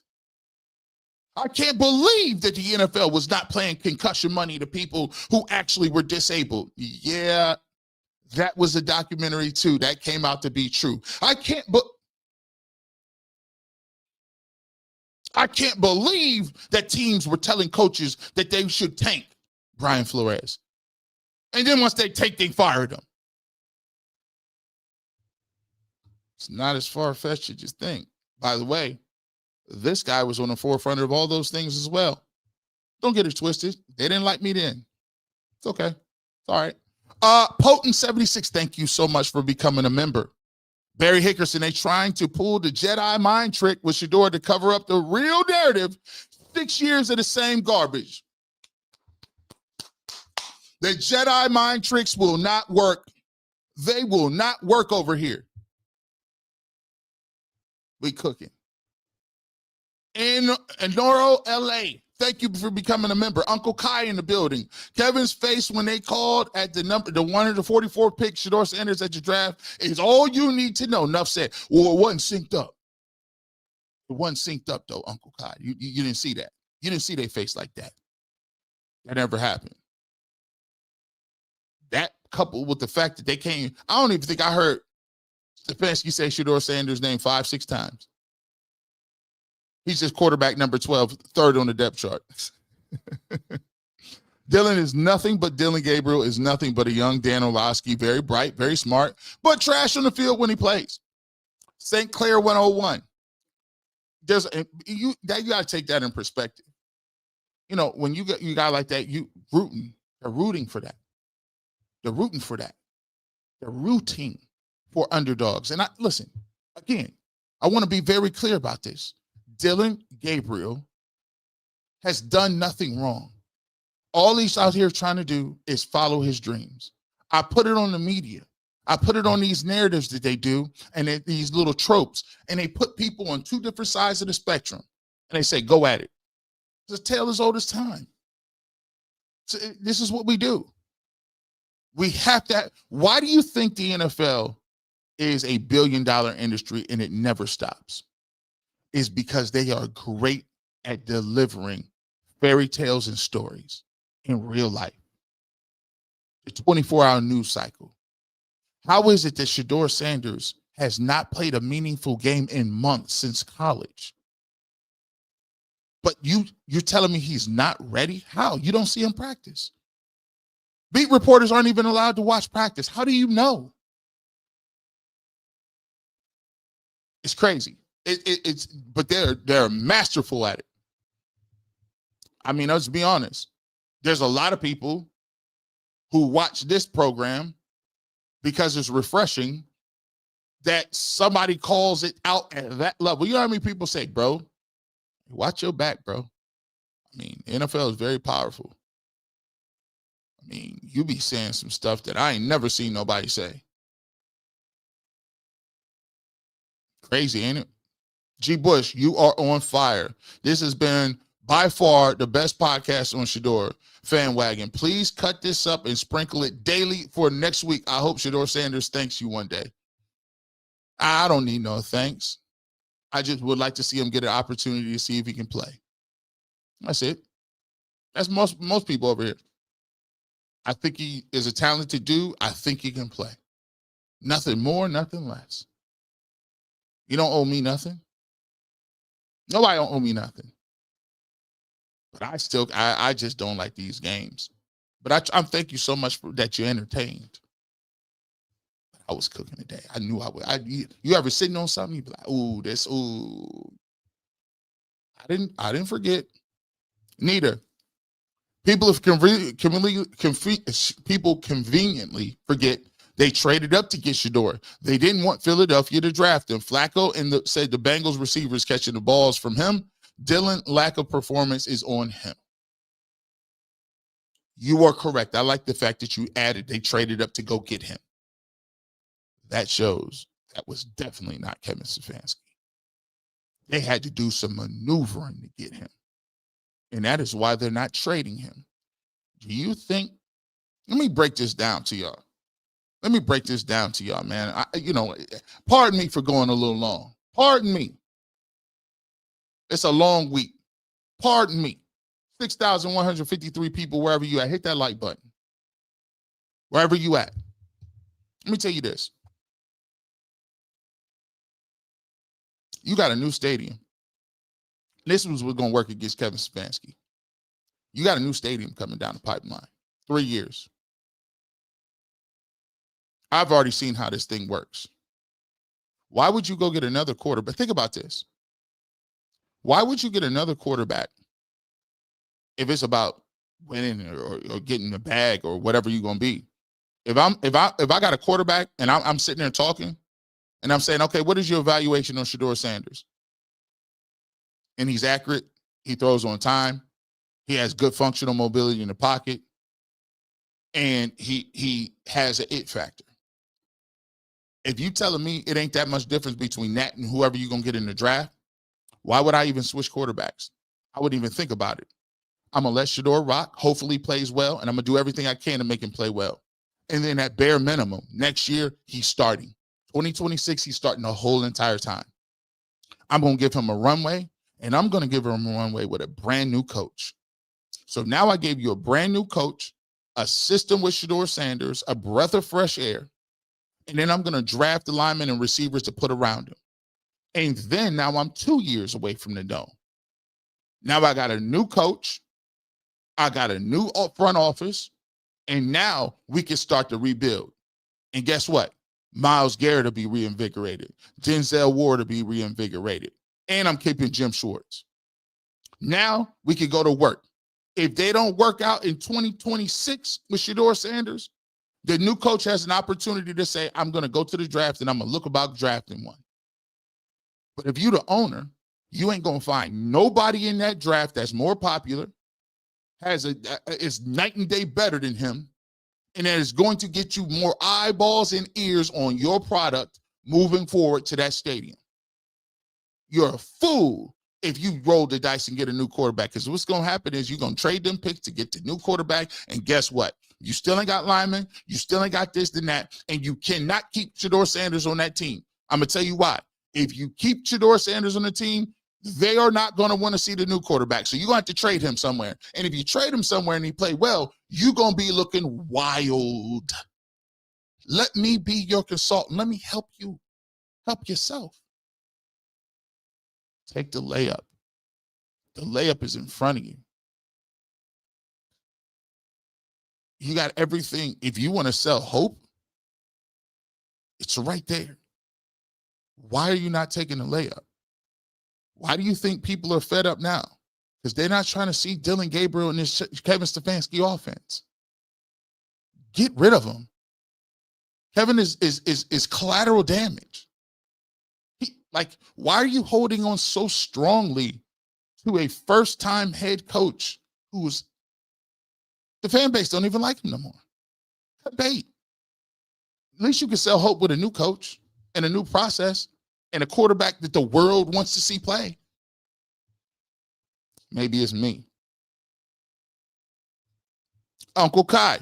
I seen I seen the last 4 years at Jackson State of Colorado, so I feel like some people calling me a liar when they are the ones lying to me. That's why I told y'all earlier in this conversation, we need to talk about this. I ain't got to argue back and forth with you. You say what you want, but these receipts don't lie. I know what I saw. I said it in the clip. I know what I saw. I don't care what he said. I saw it. Catcher Freeman. That's a funny name. MFers in their 40 time will be 10 minutes and get the nerve to be calling wide receivers slow and trash. Lord have mercy on these catchers out here. Catcher wilding out. Big Irv Express, bruh. Without you, Cleveland media would be nothing, man. Actually, I appreciate the comment, man. I think without me, the Cleveland media would be a little less interesting. It'll move on without me. It'll move on. One day, maybe you look back and be like, man, you know what? When it's all said and done with, maybe you look back and say, dang, G. Bush, this G. Bush was funny. Hey, you give it to him, G. Bush was funny. JDog66, thank you for becoming a member. We appreciate you.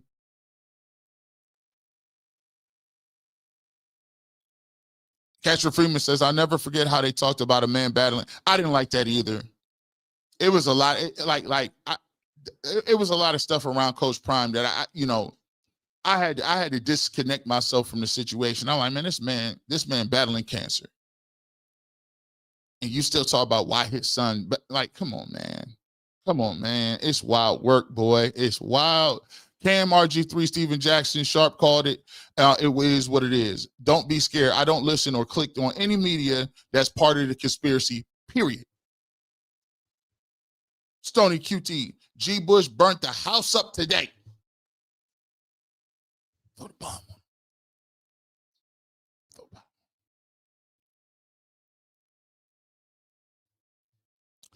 Nita, second PSA, don't give those podcast haters clicks or none of them content.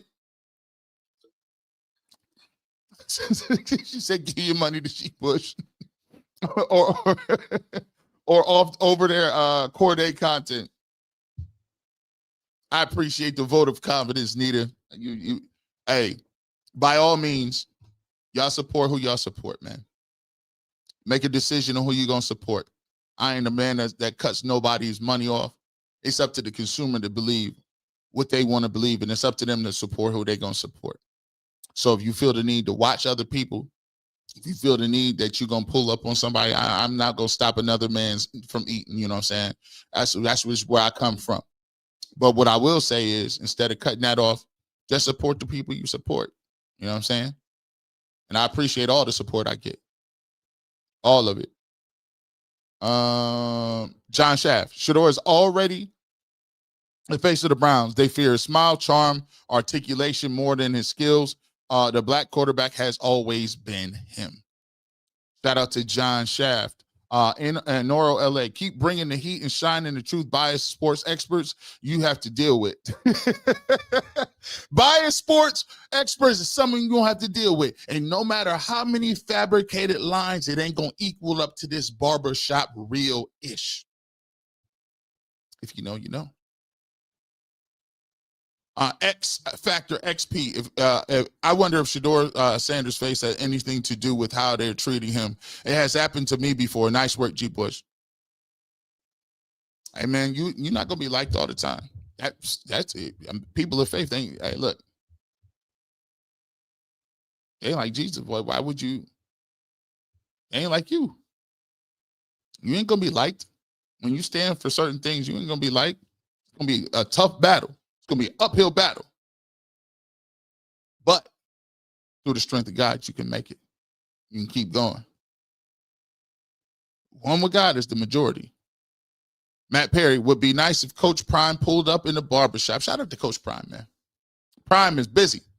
He's trying to turn these Buffaloes around. But I always tell people, I respect the heck out of him. And I respected him before Shedeur was here. I respected him, watching him when I was growing up as a kid, playing baseball. I played 3 sports in school. And Deion Sanders was one of the first black people that I've seen playing baseball, both. Like, you know what I'm saying? So to me, he's a trailblazer. And so nothing but love for him and what he's doing. And plus, he just solid, bro. The way he raised his kids, he took care of his kids, the way he about family and faith. And I don't know what it ain't to like. Shout out to Coach Prime. Matthew Cherry, we appreciate the super chat. Beautifully blessed. Yeah, you came for Shedeur and we stuck with him. But you're stuck with us because we love you, G. Bush. I appreciate you. That means a lot. That means a lot. You know what I'm saying? Like, you know, sometimes when you just do content and you do it from your heart, you don't never know how it's going to resonate. So I appreciate people that pull up and do that. Jay Meathead, I thank you so much for the super chat. Damon Hayward, Giants fan here. Shout out to the Giants, man. I appreciate you, man.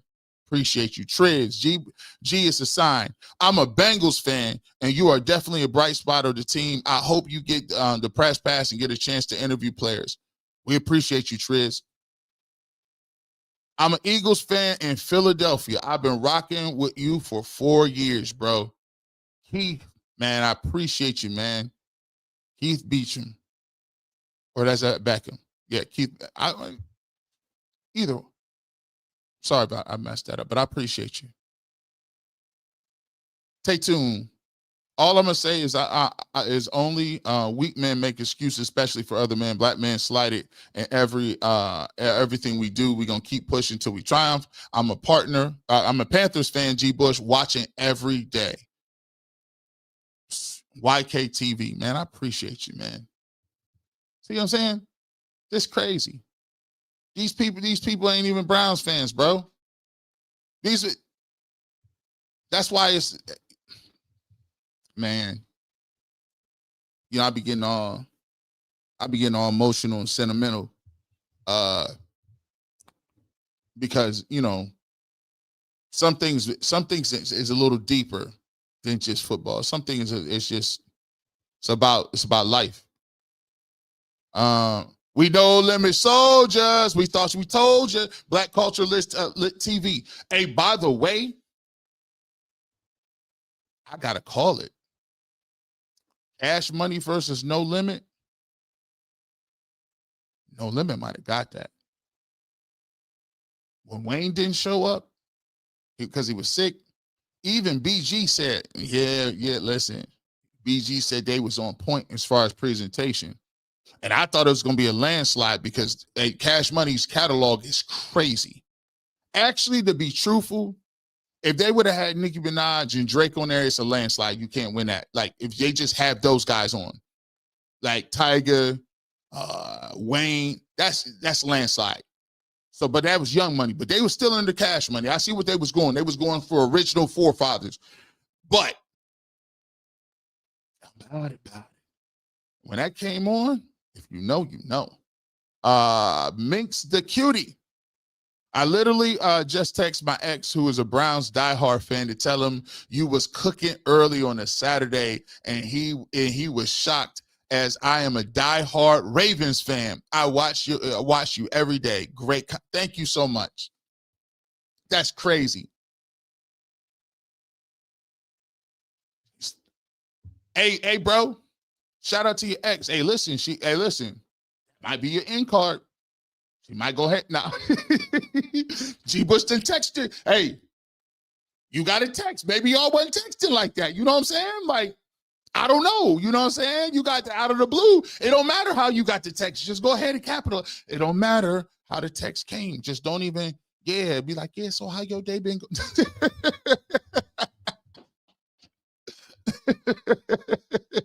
My wife over here looking like, you stop starting trouble.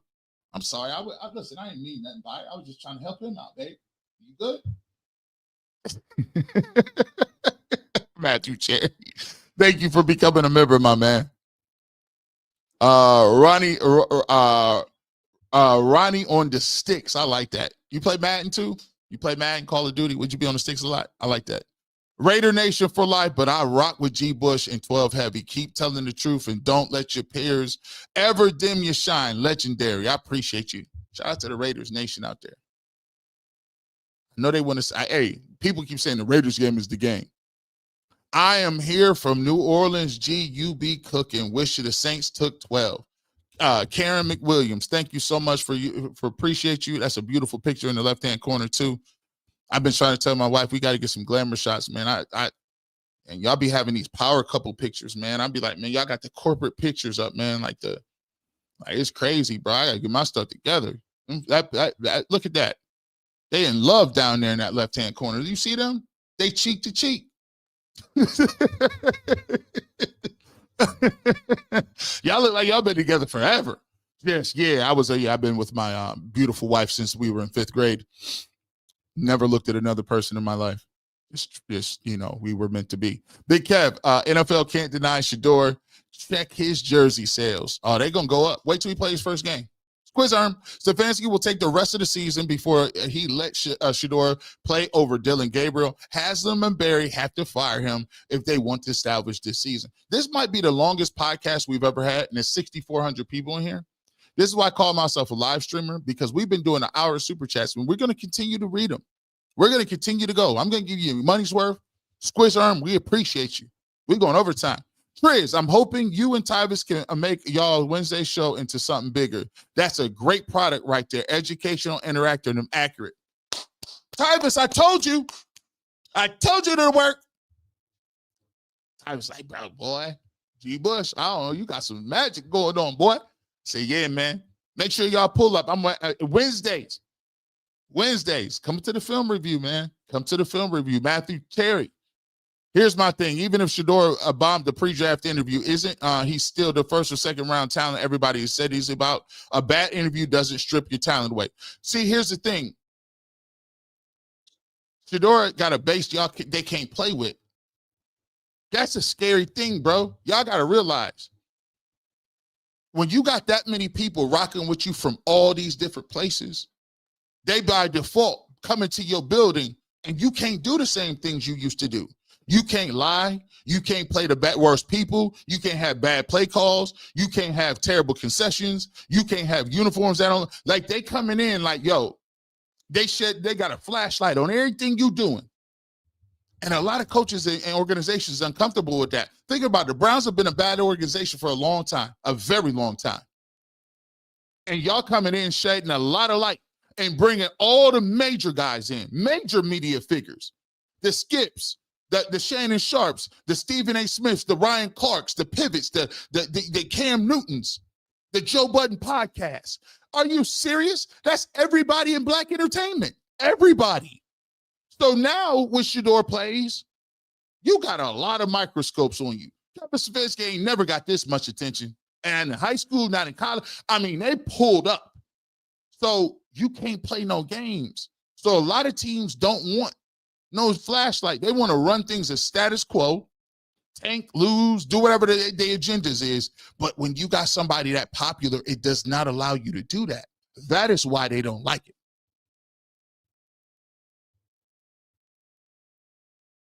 You see Rizzo interview with Boog? Yep. I sure did. Hey, Tony Rizzo didn't put the flag down. He didn't put his flag down. It's a couple of them. Hey, this is why I give credit where credit is due. Jonathan Peterlin has always been a Shedeurian from day one. He got the number 2 jersey back in the day. He's from day one. Ain't never switched. Shout out to Peterlin 92 through the fan. Never switched. Tony Rizzo. He ain't switched. He been on Grossie's top. He been on this top for a minute. They be going back and forth. Rizzo ain't never switched up. Them two, they on it. They on it. From the outside the camp, you know what I'm saying? So it's a couple of dudes they've been talking that talk. Nate Boogie Harlem. I'm just a fan through and through. Can't help but listen to your ministry, G. Bush. Bless you, brother. True fan of football facts. I appreciate you. Appreciate you. My mom always said, you know what? She told me this when I was young. You know what? You gonna be you might be I see you in ministry somewhere. I said, this is when I was doing the most back in the day. I was saved, but I was in my young days. I was listen. I was like, are you serious? Because I ain't living right. But now I am redeemed. I am turning over a new leaf. God has worked with me in my life. Right? Potent 76. My wife helps me out. She helps me out. I done settled down a whole lot.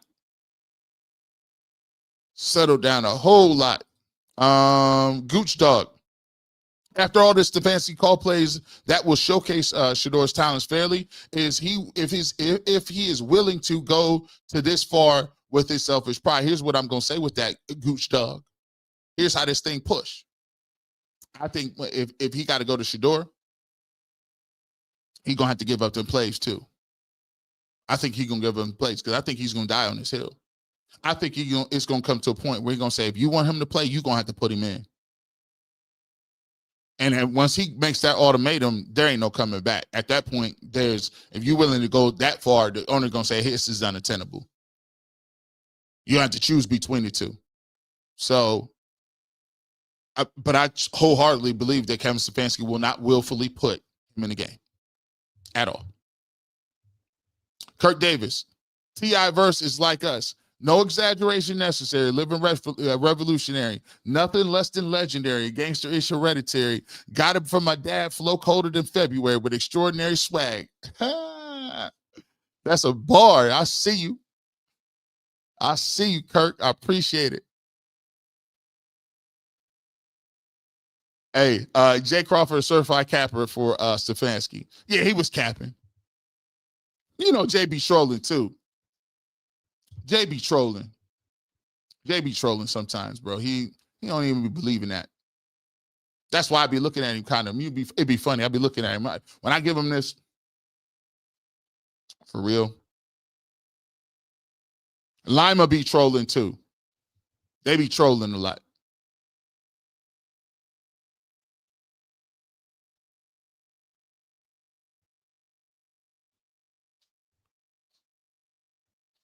Get out of here, man. Get up out of here. Get out of here. Uncle Kai became a member. Shout out to Uncle Kai, man. I appreciate you. Other teams licking their chops to get down, to take down Dillon Gabriel. Levitt 6, we appreciate the super chat. Ronnie on the stick says, Jimmy can right his wrongs with 12. Let me tell you something. Dan Gilbert wasn't known as a good owner until LeBron came back and won a championship. Let me repeat. Dan Gilbert was not known as a good owner until LeBron came back and won. You can change your legacy with one person. How good were Jerry Reinsdorf and Kraft? Not Reinsdorf with the Bulls. Were they great? No, you had Jordan, bro. Chris Rucker. That's a funny name. Thank you so much for the super chat. I appreciate you. Miss Bell, bless your co-pilot for sharing you. Yeah, man, I got the best co-pilot in the game, man. Keep me on the straight and narrow. Be waking me up. Be telling me you need to go to sleep. You play that video game way too many times. You get sick. Everything. You need to turn TV off. Go lay down. Rest your eyes. You get sick. You go outside. You got a hoodie on, no coat. Your arms and paws are exposed. You get sick. I'm like, everything caused me to get sick. Once more, when them suds die down, that dirt will show. My mom used to come in and be like, y'all better get in that shower. Hearing that water running, you better get in that shower, boy. Mary S. G. Bush bringing the receipts. You can check out the collab with off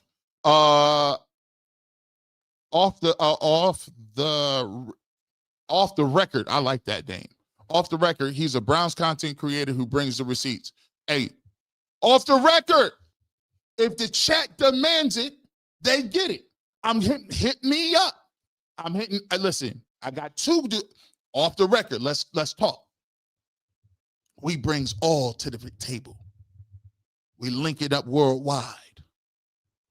LJ, I think the Browns overly fell in love with the person and not the player, because as an Oregon fan here, he did not even fit their offense, just play 12, bro. You see, Bo Nix, they compared it in PFF how Bo Nix was more effective in that offense. I read that on the members only live too. Cash, we appreciate your super chat. No O-line. You think you play the person who comes from that 12 throw to wide receiver, opens 12 wide receivers look good when he has to throw. All of a sudden, Judy is trash because Dillon Gabriel.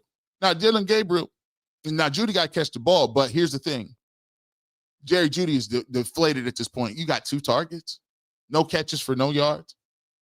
And he was wide open 3 or 4 times, which we highlighted in our members only YouTube content. Me and Tyvis broke it down. Can Stefanski be trusted to call a good game if Shedeur starts? I don't think he could call a good game anytime, Cash. I don't like his playbook at all. Lots of people who watch the film hate his playbook. If Shedeur gets in, I would like to see. Guess who I would like to see? Give me what's the name? Give me Tommy Reeves. Give me Tommy Reeves. To me, G-Bill, the local media should root for 12 because if he does what I expect, it will be a lottery. Coach Bozo, gotta go. AB, I suspect is plotting. Lawrence RBE, thank you much for the super chat. Let me tell you this. It's a lottery. They sitting on a lottery ticket. They don't even know it. You want to race to Deshaun Watson? Get Shedeur Sanders on a Minimowski deal. You want to improve your offense? What would Cardell Tate look like if you can get him in a nice offensive lineman? Huh? You already got Judkins coming back year 2. Come on, man. But y'all want to keep with the revolving door with court. Come on now. You got a lottery ticket. Take your layup. Finish your breakfast. G. Bush, we know what it is with Shedeur. The long stroke. We appreciate you. That's a crazy name, by the way. I don't know if I can say that. That's crazy. That's nuts. Earl Coleman became a member. We thank you so much. RBE Lawrence RBE. I salute you because I would have swung when your colleagues try to say you was emotional about Coach Stefanski. Tell him to watch the film. That's why we were on film over here. I don't get emotional. All right, man, I was looking too pretty that day. Say, man, I got this outfit on. I ain't about to be arguing with you up here. That's why the barbershop is beautiful. You know why? Because the receipts of integrity will always shine the brightest. You know what it is. Saturday morning, they're going to pull up. You don't see them receipts. Come on now. Deneric Williams. Shedeur about to take the keys from Dylan like a teenager with a fresh driver's license and never look back. Shoot, like a teenager with the temps. Yeah, I got the temps. I got my T's and was out. Hey, yeah, I need them keys. Yeah, let me get that. My mom had a 97 Windstar, a blue one. Boy, I was pushing the Windstar so tough. I would drop my dad off at work, then drop my mom off at school. I pull up the Windstar, baby blue. You couldn't tell me nothing. I had a CD, a Walkman, but the Walkman went into it was an adapter, so the Walkman went into the tape deck. It was a blank tape, and I put it in. Man, you don't even know. Only 90s, 80s baby know about that. He ain't had no CD player in the car. Terry Green. 2 teams were 2-5. Only one focused on being 12-5, while the other is focused on the draft. Winning mindset. Facts. Everybody talk about the draft. You'll coach your way up out of here. James Mace Jr. What are all they really saying when he ain't ready? The black quarterback ain't smart. That's why, listen, I don't be quick to call nothing about, I don't have to call everything racism. But are stereotypes alive and well? Sure. Are narratives and tropes alive and well? Sure. And the reason I showed you Warren Moon was why. Why I show you Warren Moon? To let you know that even one of the greatest to ever do it faced some of those same things. So I don't really play no games when it comes to the intelligent factor and trying to say that people don't be understanding this, that, and the third. How you gonna tell me how difficult it is to learn some plays and a dude been playing quarterback his whole life? You ain't never played no quarterback. You telling him how difficult it is to get in and out of the huddle. And let me ask you this question too. Facts on top of facts.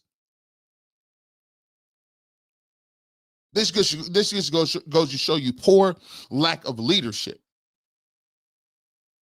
I wish I could cite this.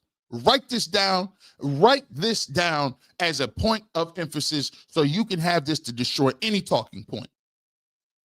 If I am a teacher and I was a trainer, a corporate trainer, should I explain something in a way that you can understand it in a common reference very easy?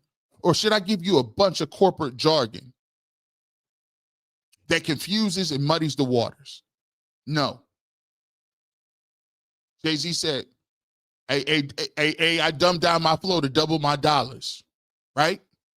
So here's the thing. If you're a quarterback coach and you an offensive coordinator and you want to call a play, X right Jeff, 32 zip rocket Lou, Bud's flat, triple purple ice cream, super duper hot vanilla pink on 2. Why would you name a play that? and put all that terminology in and have you memorize terminology when you can just memorize the concept. All you got to do is take everything that you said with that and simplify it to the lowest common denominator. Call it purple. Call it orange juice.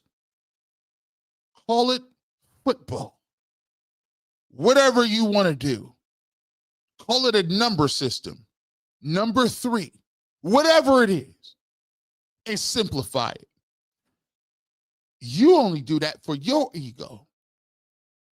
So you want to seem like you so well thought out and it's in depth. When honestly, you're a hindrance to efficiency. Call it something simple, get in and out of the huddle, and let's cook.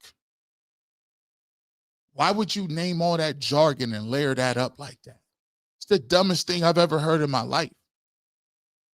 He doesn't know how to call it in and out of the huddle. Well, that's on the coach. Why do you think in college they started holding signs up? Because what they realized is the longer and the quicker that they understood what they were going to do, the more time the quarterback had to diagnose what they were in. Now you can identify through motion, whether it's zone or man. You can identify where the linebacker is coming. You can change your play 1 or 2 times to see what they're in, to get the best opportunity to put yourself in the best position. They don't waste 35 seconds in a huddle regurgitating long sentences that don't tell you anything, but it's trips formation to the right side of the field, and we're going to run a spot choice route. Maybe I'm just a little defensive tackle. I don't know much. Gee, thanks for always keeping it real. Emmy 18. I butchered that. I'm sorry. I'm sorry. But I appreciate the super chat. Next time you tell me how to pronounce that, I'll get it right. I promise. Erica Williams, G. Bush, I agree about fire.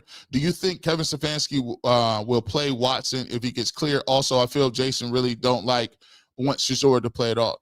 I feel like a lot of people are not interested in seeing Shedeur Sanders. I feel like a lot of people, they haven't, it's obvious. They're not, it's not like, oh, we really want to see him play. When you hear people talk, there's never been an embrace. It's always been an arm's length distance. They'll tolerate Shedeur. They'll tolerate, but even to a certain extent, they're going to get mad. Why do we keep having to talk about this? If somebody said, why do we got to keep talking about this? You know they're not interested in seeing him play. That's easy.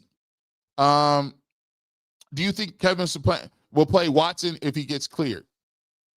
I don't think Deshaun Watson is going to play before Shedeur Sanders. And I think that the league has already mandated that Deshaun Watson is not going to play in Cleveland. I think what they told Deshaun Watson, this is my personal opinion.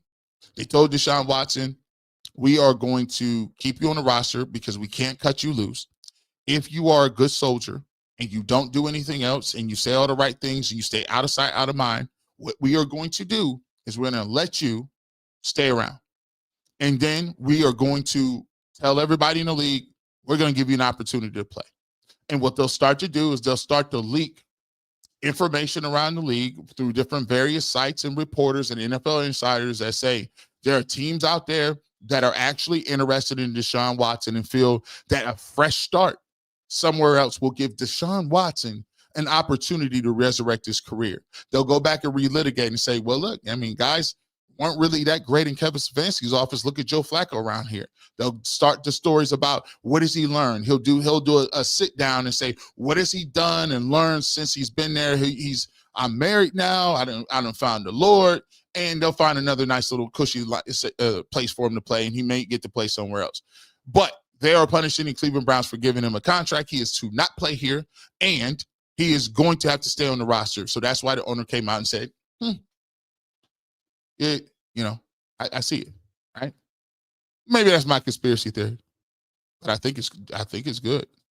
Patrick Williams, I can't wait to Shedeur plays Cam Ward. That game is going to be epic. I like that. I can't wait to see him play too. G. Bush put ghost pepper sauce in that coffee this morning. Yes, we did. I told you we was coming with it. The Savage. Jackson and Colorado embraced him instantly.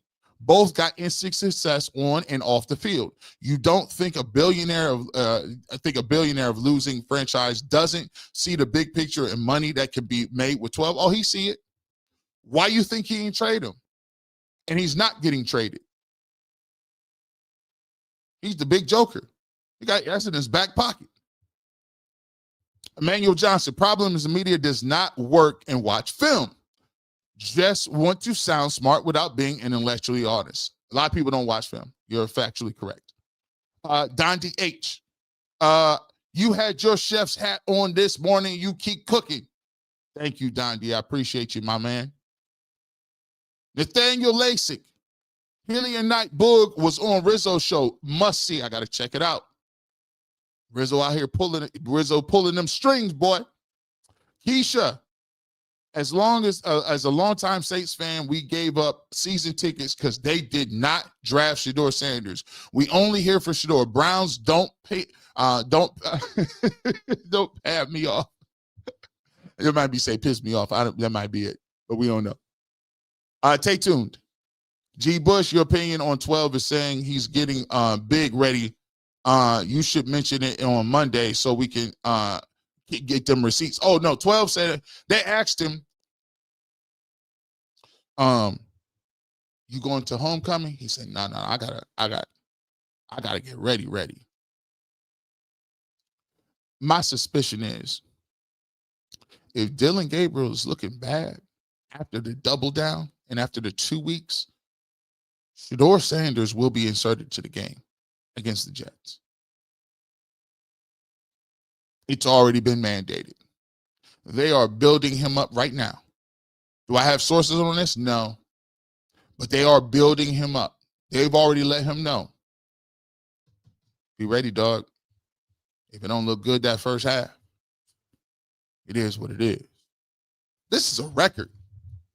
We almost 4 hours in, right?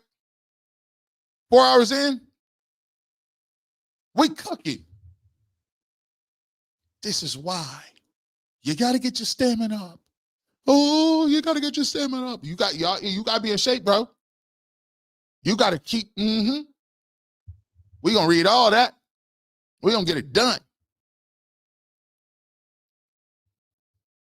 D the Seeker. You got the clip of Shedeur and Dillon after the Browns score, and people said he don't even sit next to him on the sideline. Shedeur was the only one to show him love.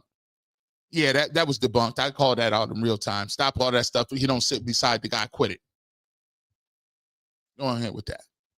You're lying. Stay tuned. YKTV is the vibes. All love. Appreciate you. Doggy Bone. I saw someone in the comment section. Kevin Shermer tree is outdated. Even Colorado struggling. Browns need change. Shedeur covered up so much there. That old arcade. Listen, they need a new voice. They need a new something. It's tired. It's stale. Michael Torrance, Panthers fan, great work. Shout out to the Panthers, man. Shout out to y'all out there. Shout out everybody wherever you at, locking up, linking up with the real ones. BD Dog 21. Keep cooking, G. Bush. Always being G the facts. Told you next time I'm home, we got to pull up and get some wings. BD Dog, what's up, man? I appreciate you, my guy. Devin the Dude, you can see Bernie Kosar light up about 12. Bernie always been holding down 12. Always. D-Mac, Shedurian and Bears fan here. Fan base is still very much split over what happened with Justin Fields. Attendance and support is still sluggish. A foreshadowing of what could happen in Cleveland. Take the layup, Browns. 1133-200 became a member. And that is Dillon Gabriel's uncle right here. 113322. Nah, I'm playing. We appreciate you, as always. Derek Easterday, Cowboys fan here. I don't watch DC media at all, but have been rocking with you for a couple months now. Keep cooking 12 all day. Derek Easterday, we appreciate you. JT Weezy 79. Hey, G. Bush, I hope I hope you get Uncle Neely, Big Dog Sicko, and Dukes the Scoop on your show for Colorado content as well. God bless you and enjoy your show. Shout out to them boys. Hey, hit me up. Listen, hit me up. We're gonna keep that. We're gonna link up with real ones all across the world. We're gonna link up. Rick became a member. Appreciate you, Rick. Appreciate you. Pac Wesley. I wonder what the Flacco, Winston, and Pickett group chat talk. Oh boy, that group chat crazy. That group, that group chat is wild. You know they got one with all the former quarterbacks too, right? Arthur Polnitz. Shout out to G. Bush from Brooklyn. That man cooking. Save a plate for the local media. I don't understand if Kevin coached like this at Ohio State, he would have been gone mid-game. Why is this tolerated? Because we ain't never won nothing. D. Woods, all I want as a Browns fan is a great culture. I would love to get one. Nathaniel Lasik, collaborate with Money Man. You writing these down, babe? We got to go back and write these down. Because we gotta look up. We gotta look up. So we gonna get with them. We gonna create that time. We gonna get that content jumping. Lanikia, I think that's their name. Thank you so much for the super chat. Dustin is always asking, why are we talking about this? Because that's your job. I don't know how you do it, G. Bush. I'll be telling him, I said on the show, because we get paid to talk about it. Just like I get paid to talk about it and create content. I had a real job. You ain't never going to hear me talk about why I got to talk about something. Whew. And we just pulled a record. Shout out to everybody in the stream. We pulled a record 4 hours. We do 2 hours, but we're going to give you your money's worth. You know G. Bush not going to play with you, and I'm going to give you time, energy, and effort, and I appreciate you, 7,000 people in here. With that being said, pull up for us. Same time, same place. We got some content coming. We're going to link up. If you want to become a member, you know it. Hit the join button because we got tremendous content. Thank you for UCSS, where we at. Thank you for Facebook. Thank you for YouTube, or wherever you at. You never know when G. Bush might show up and how long I might go on a podcast. But if you want the fresh cut and if you want them receipts, Emmanuel Johnson, hold on. Deshaun Watson trade set the Browns back. Other teams bounce back from bad trades. Cleveland never did. If Shedeur shines, build around him since he's cheap right now. Y'all boys is crazy. Kinda techie. Go Jays, go, and fly Eagles, fly, and Shedeur to go. I appreciate y'all. With that being said, you never know where I show up, rain, sleet, snow. But if you want the fresh cut and with the facts and the receipts of integrity, you know where to find me. Have a great rest of your evening. And as always, you know what it is. Go Browns.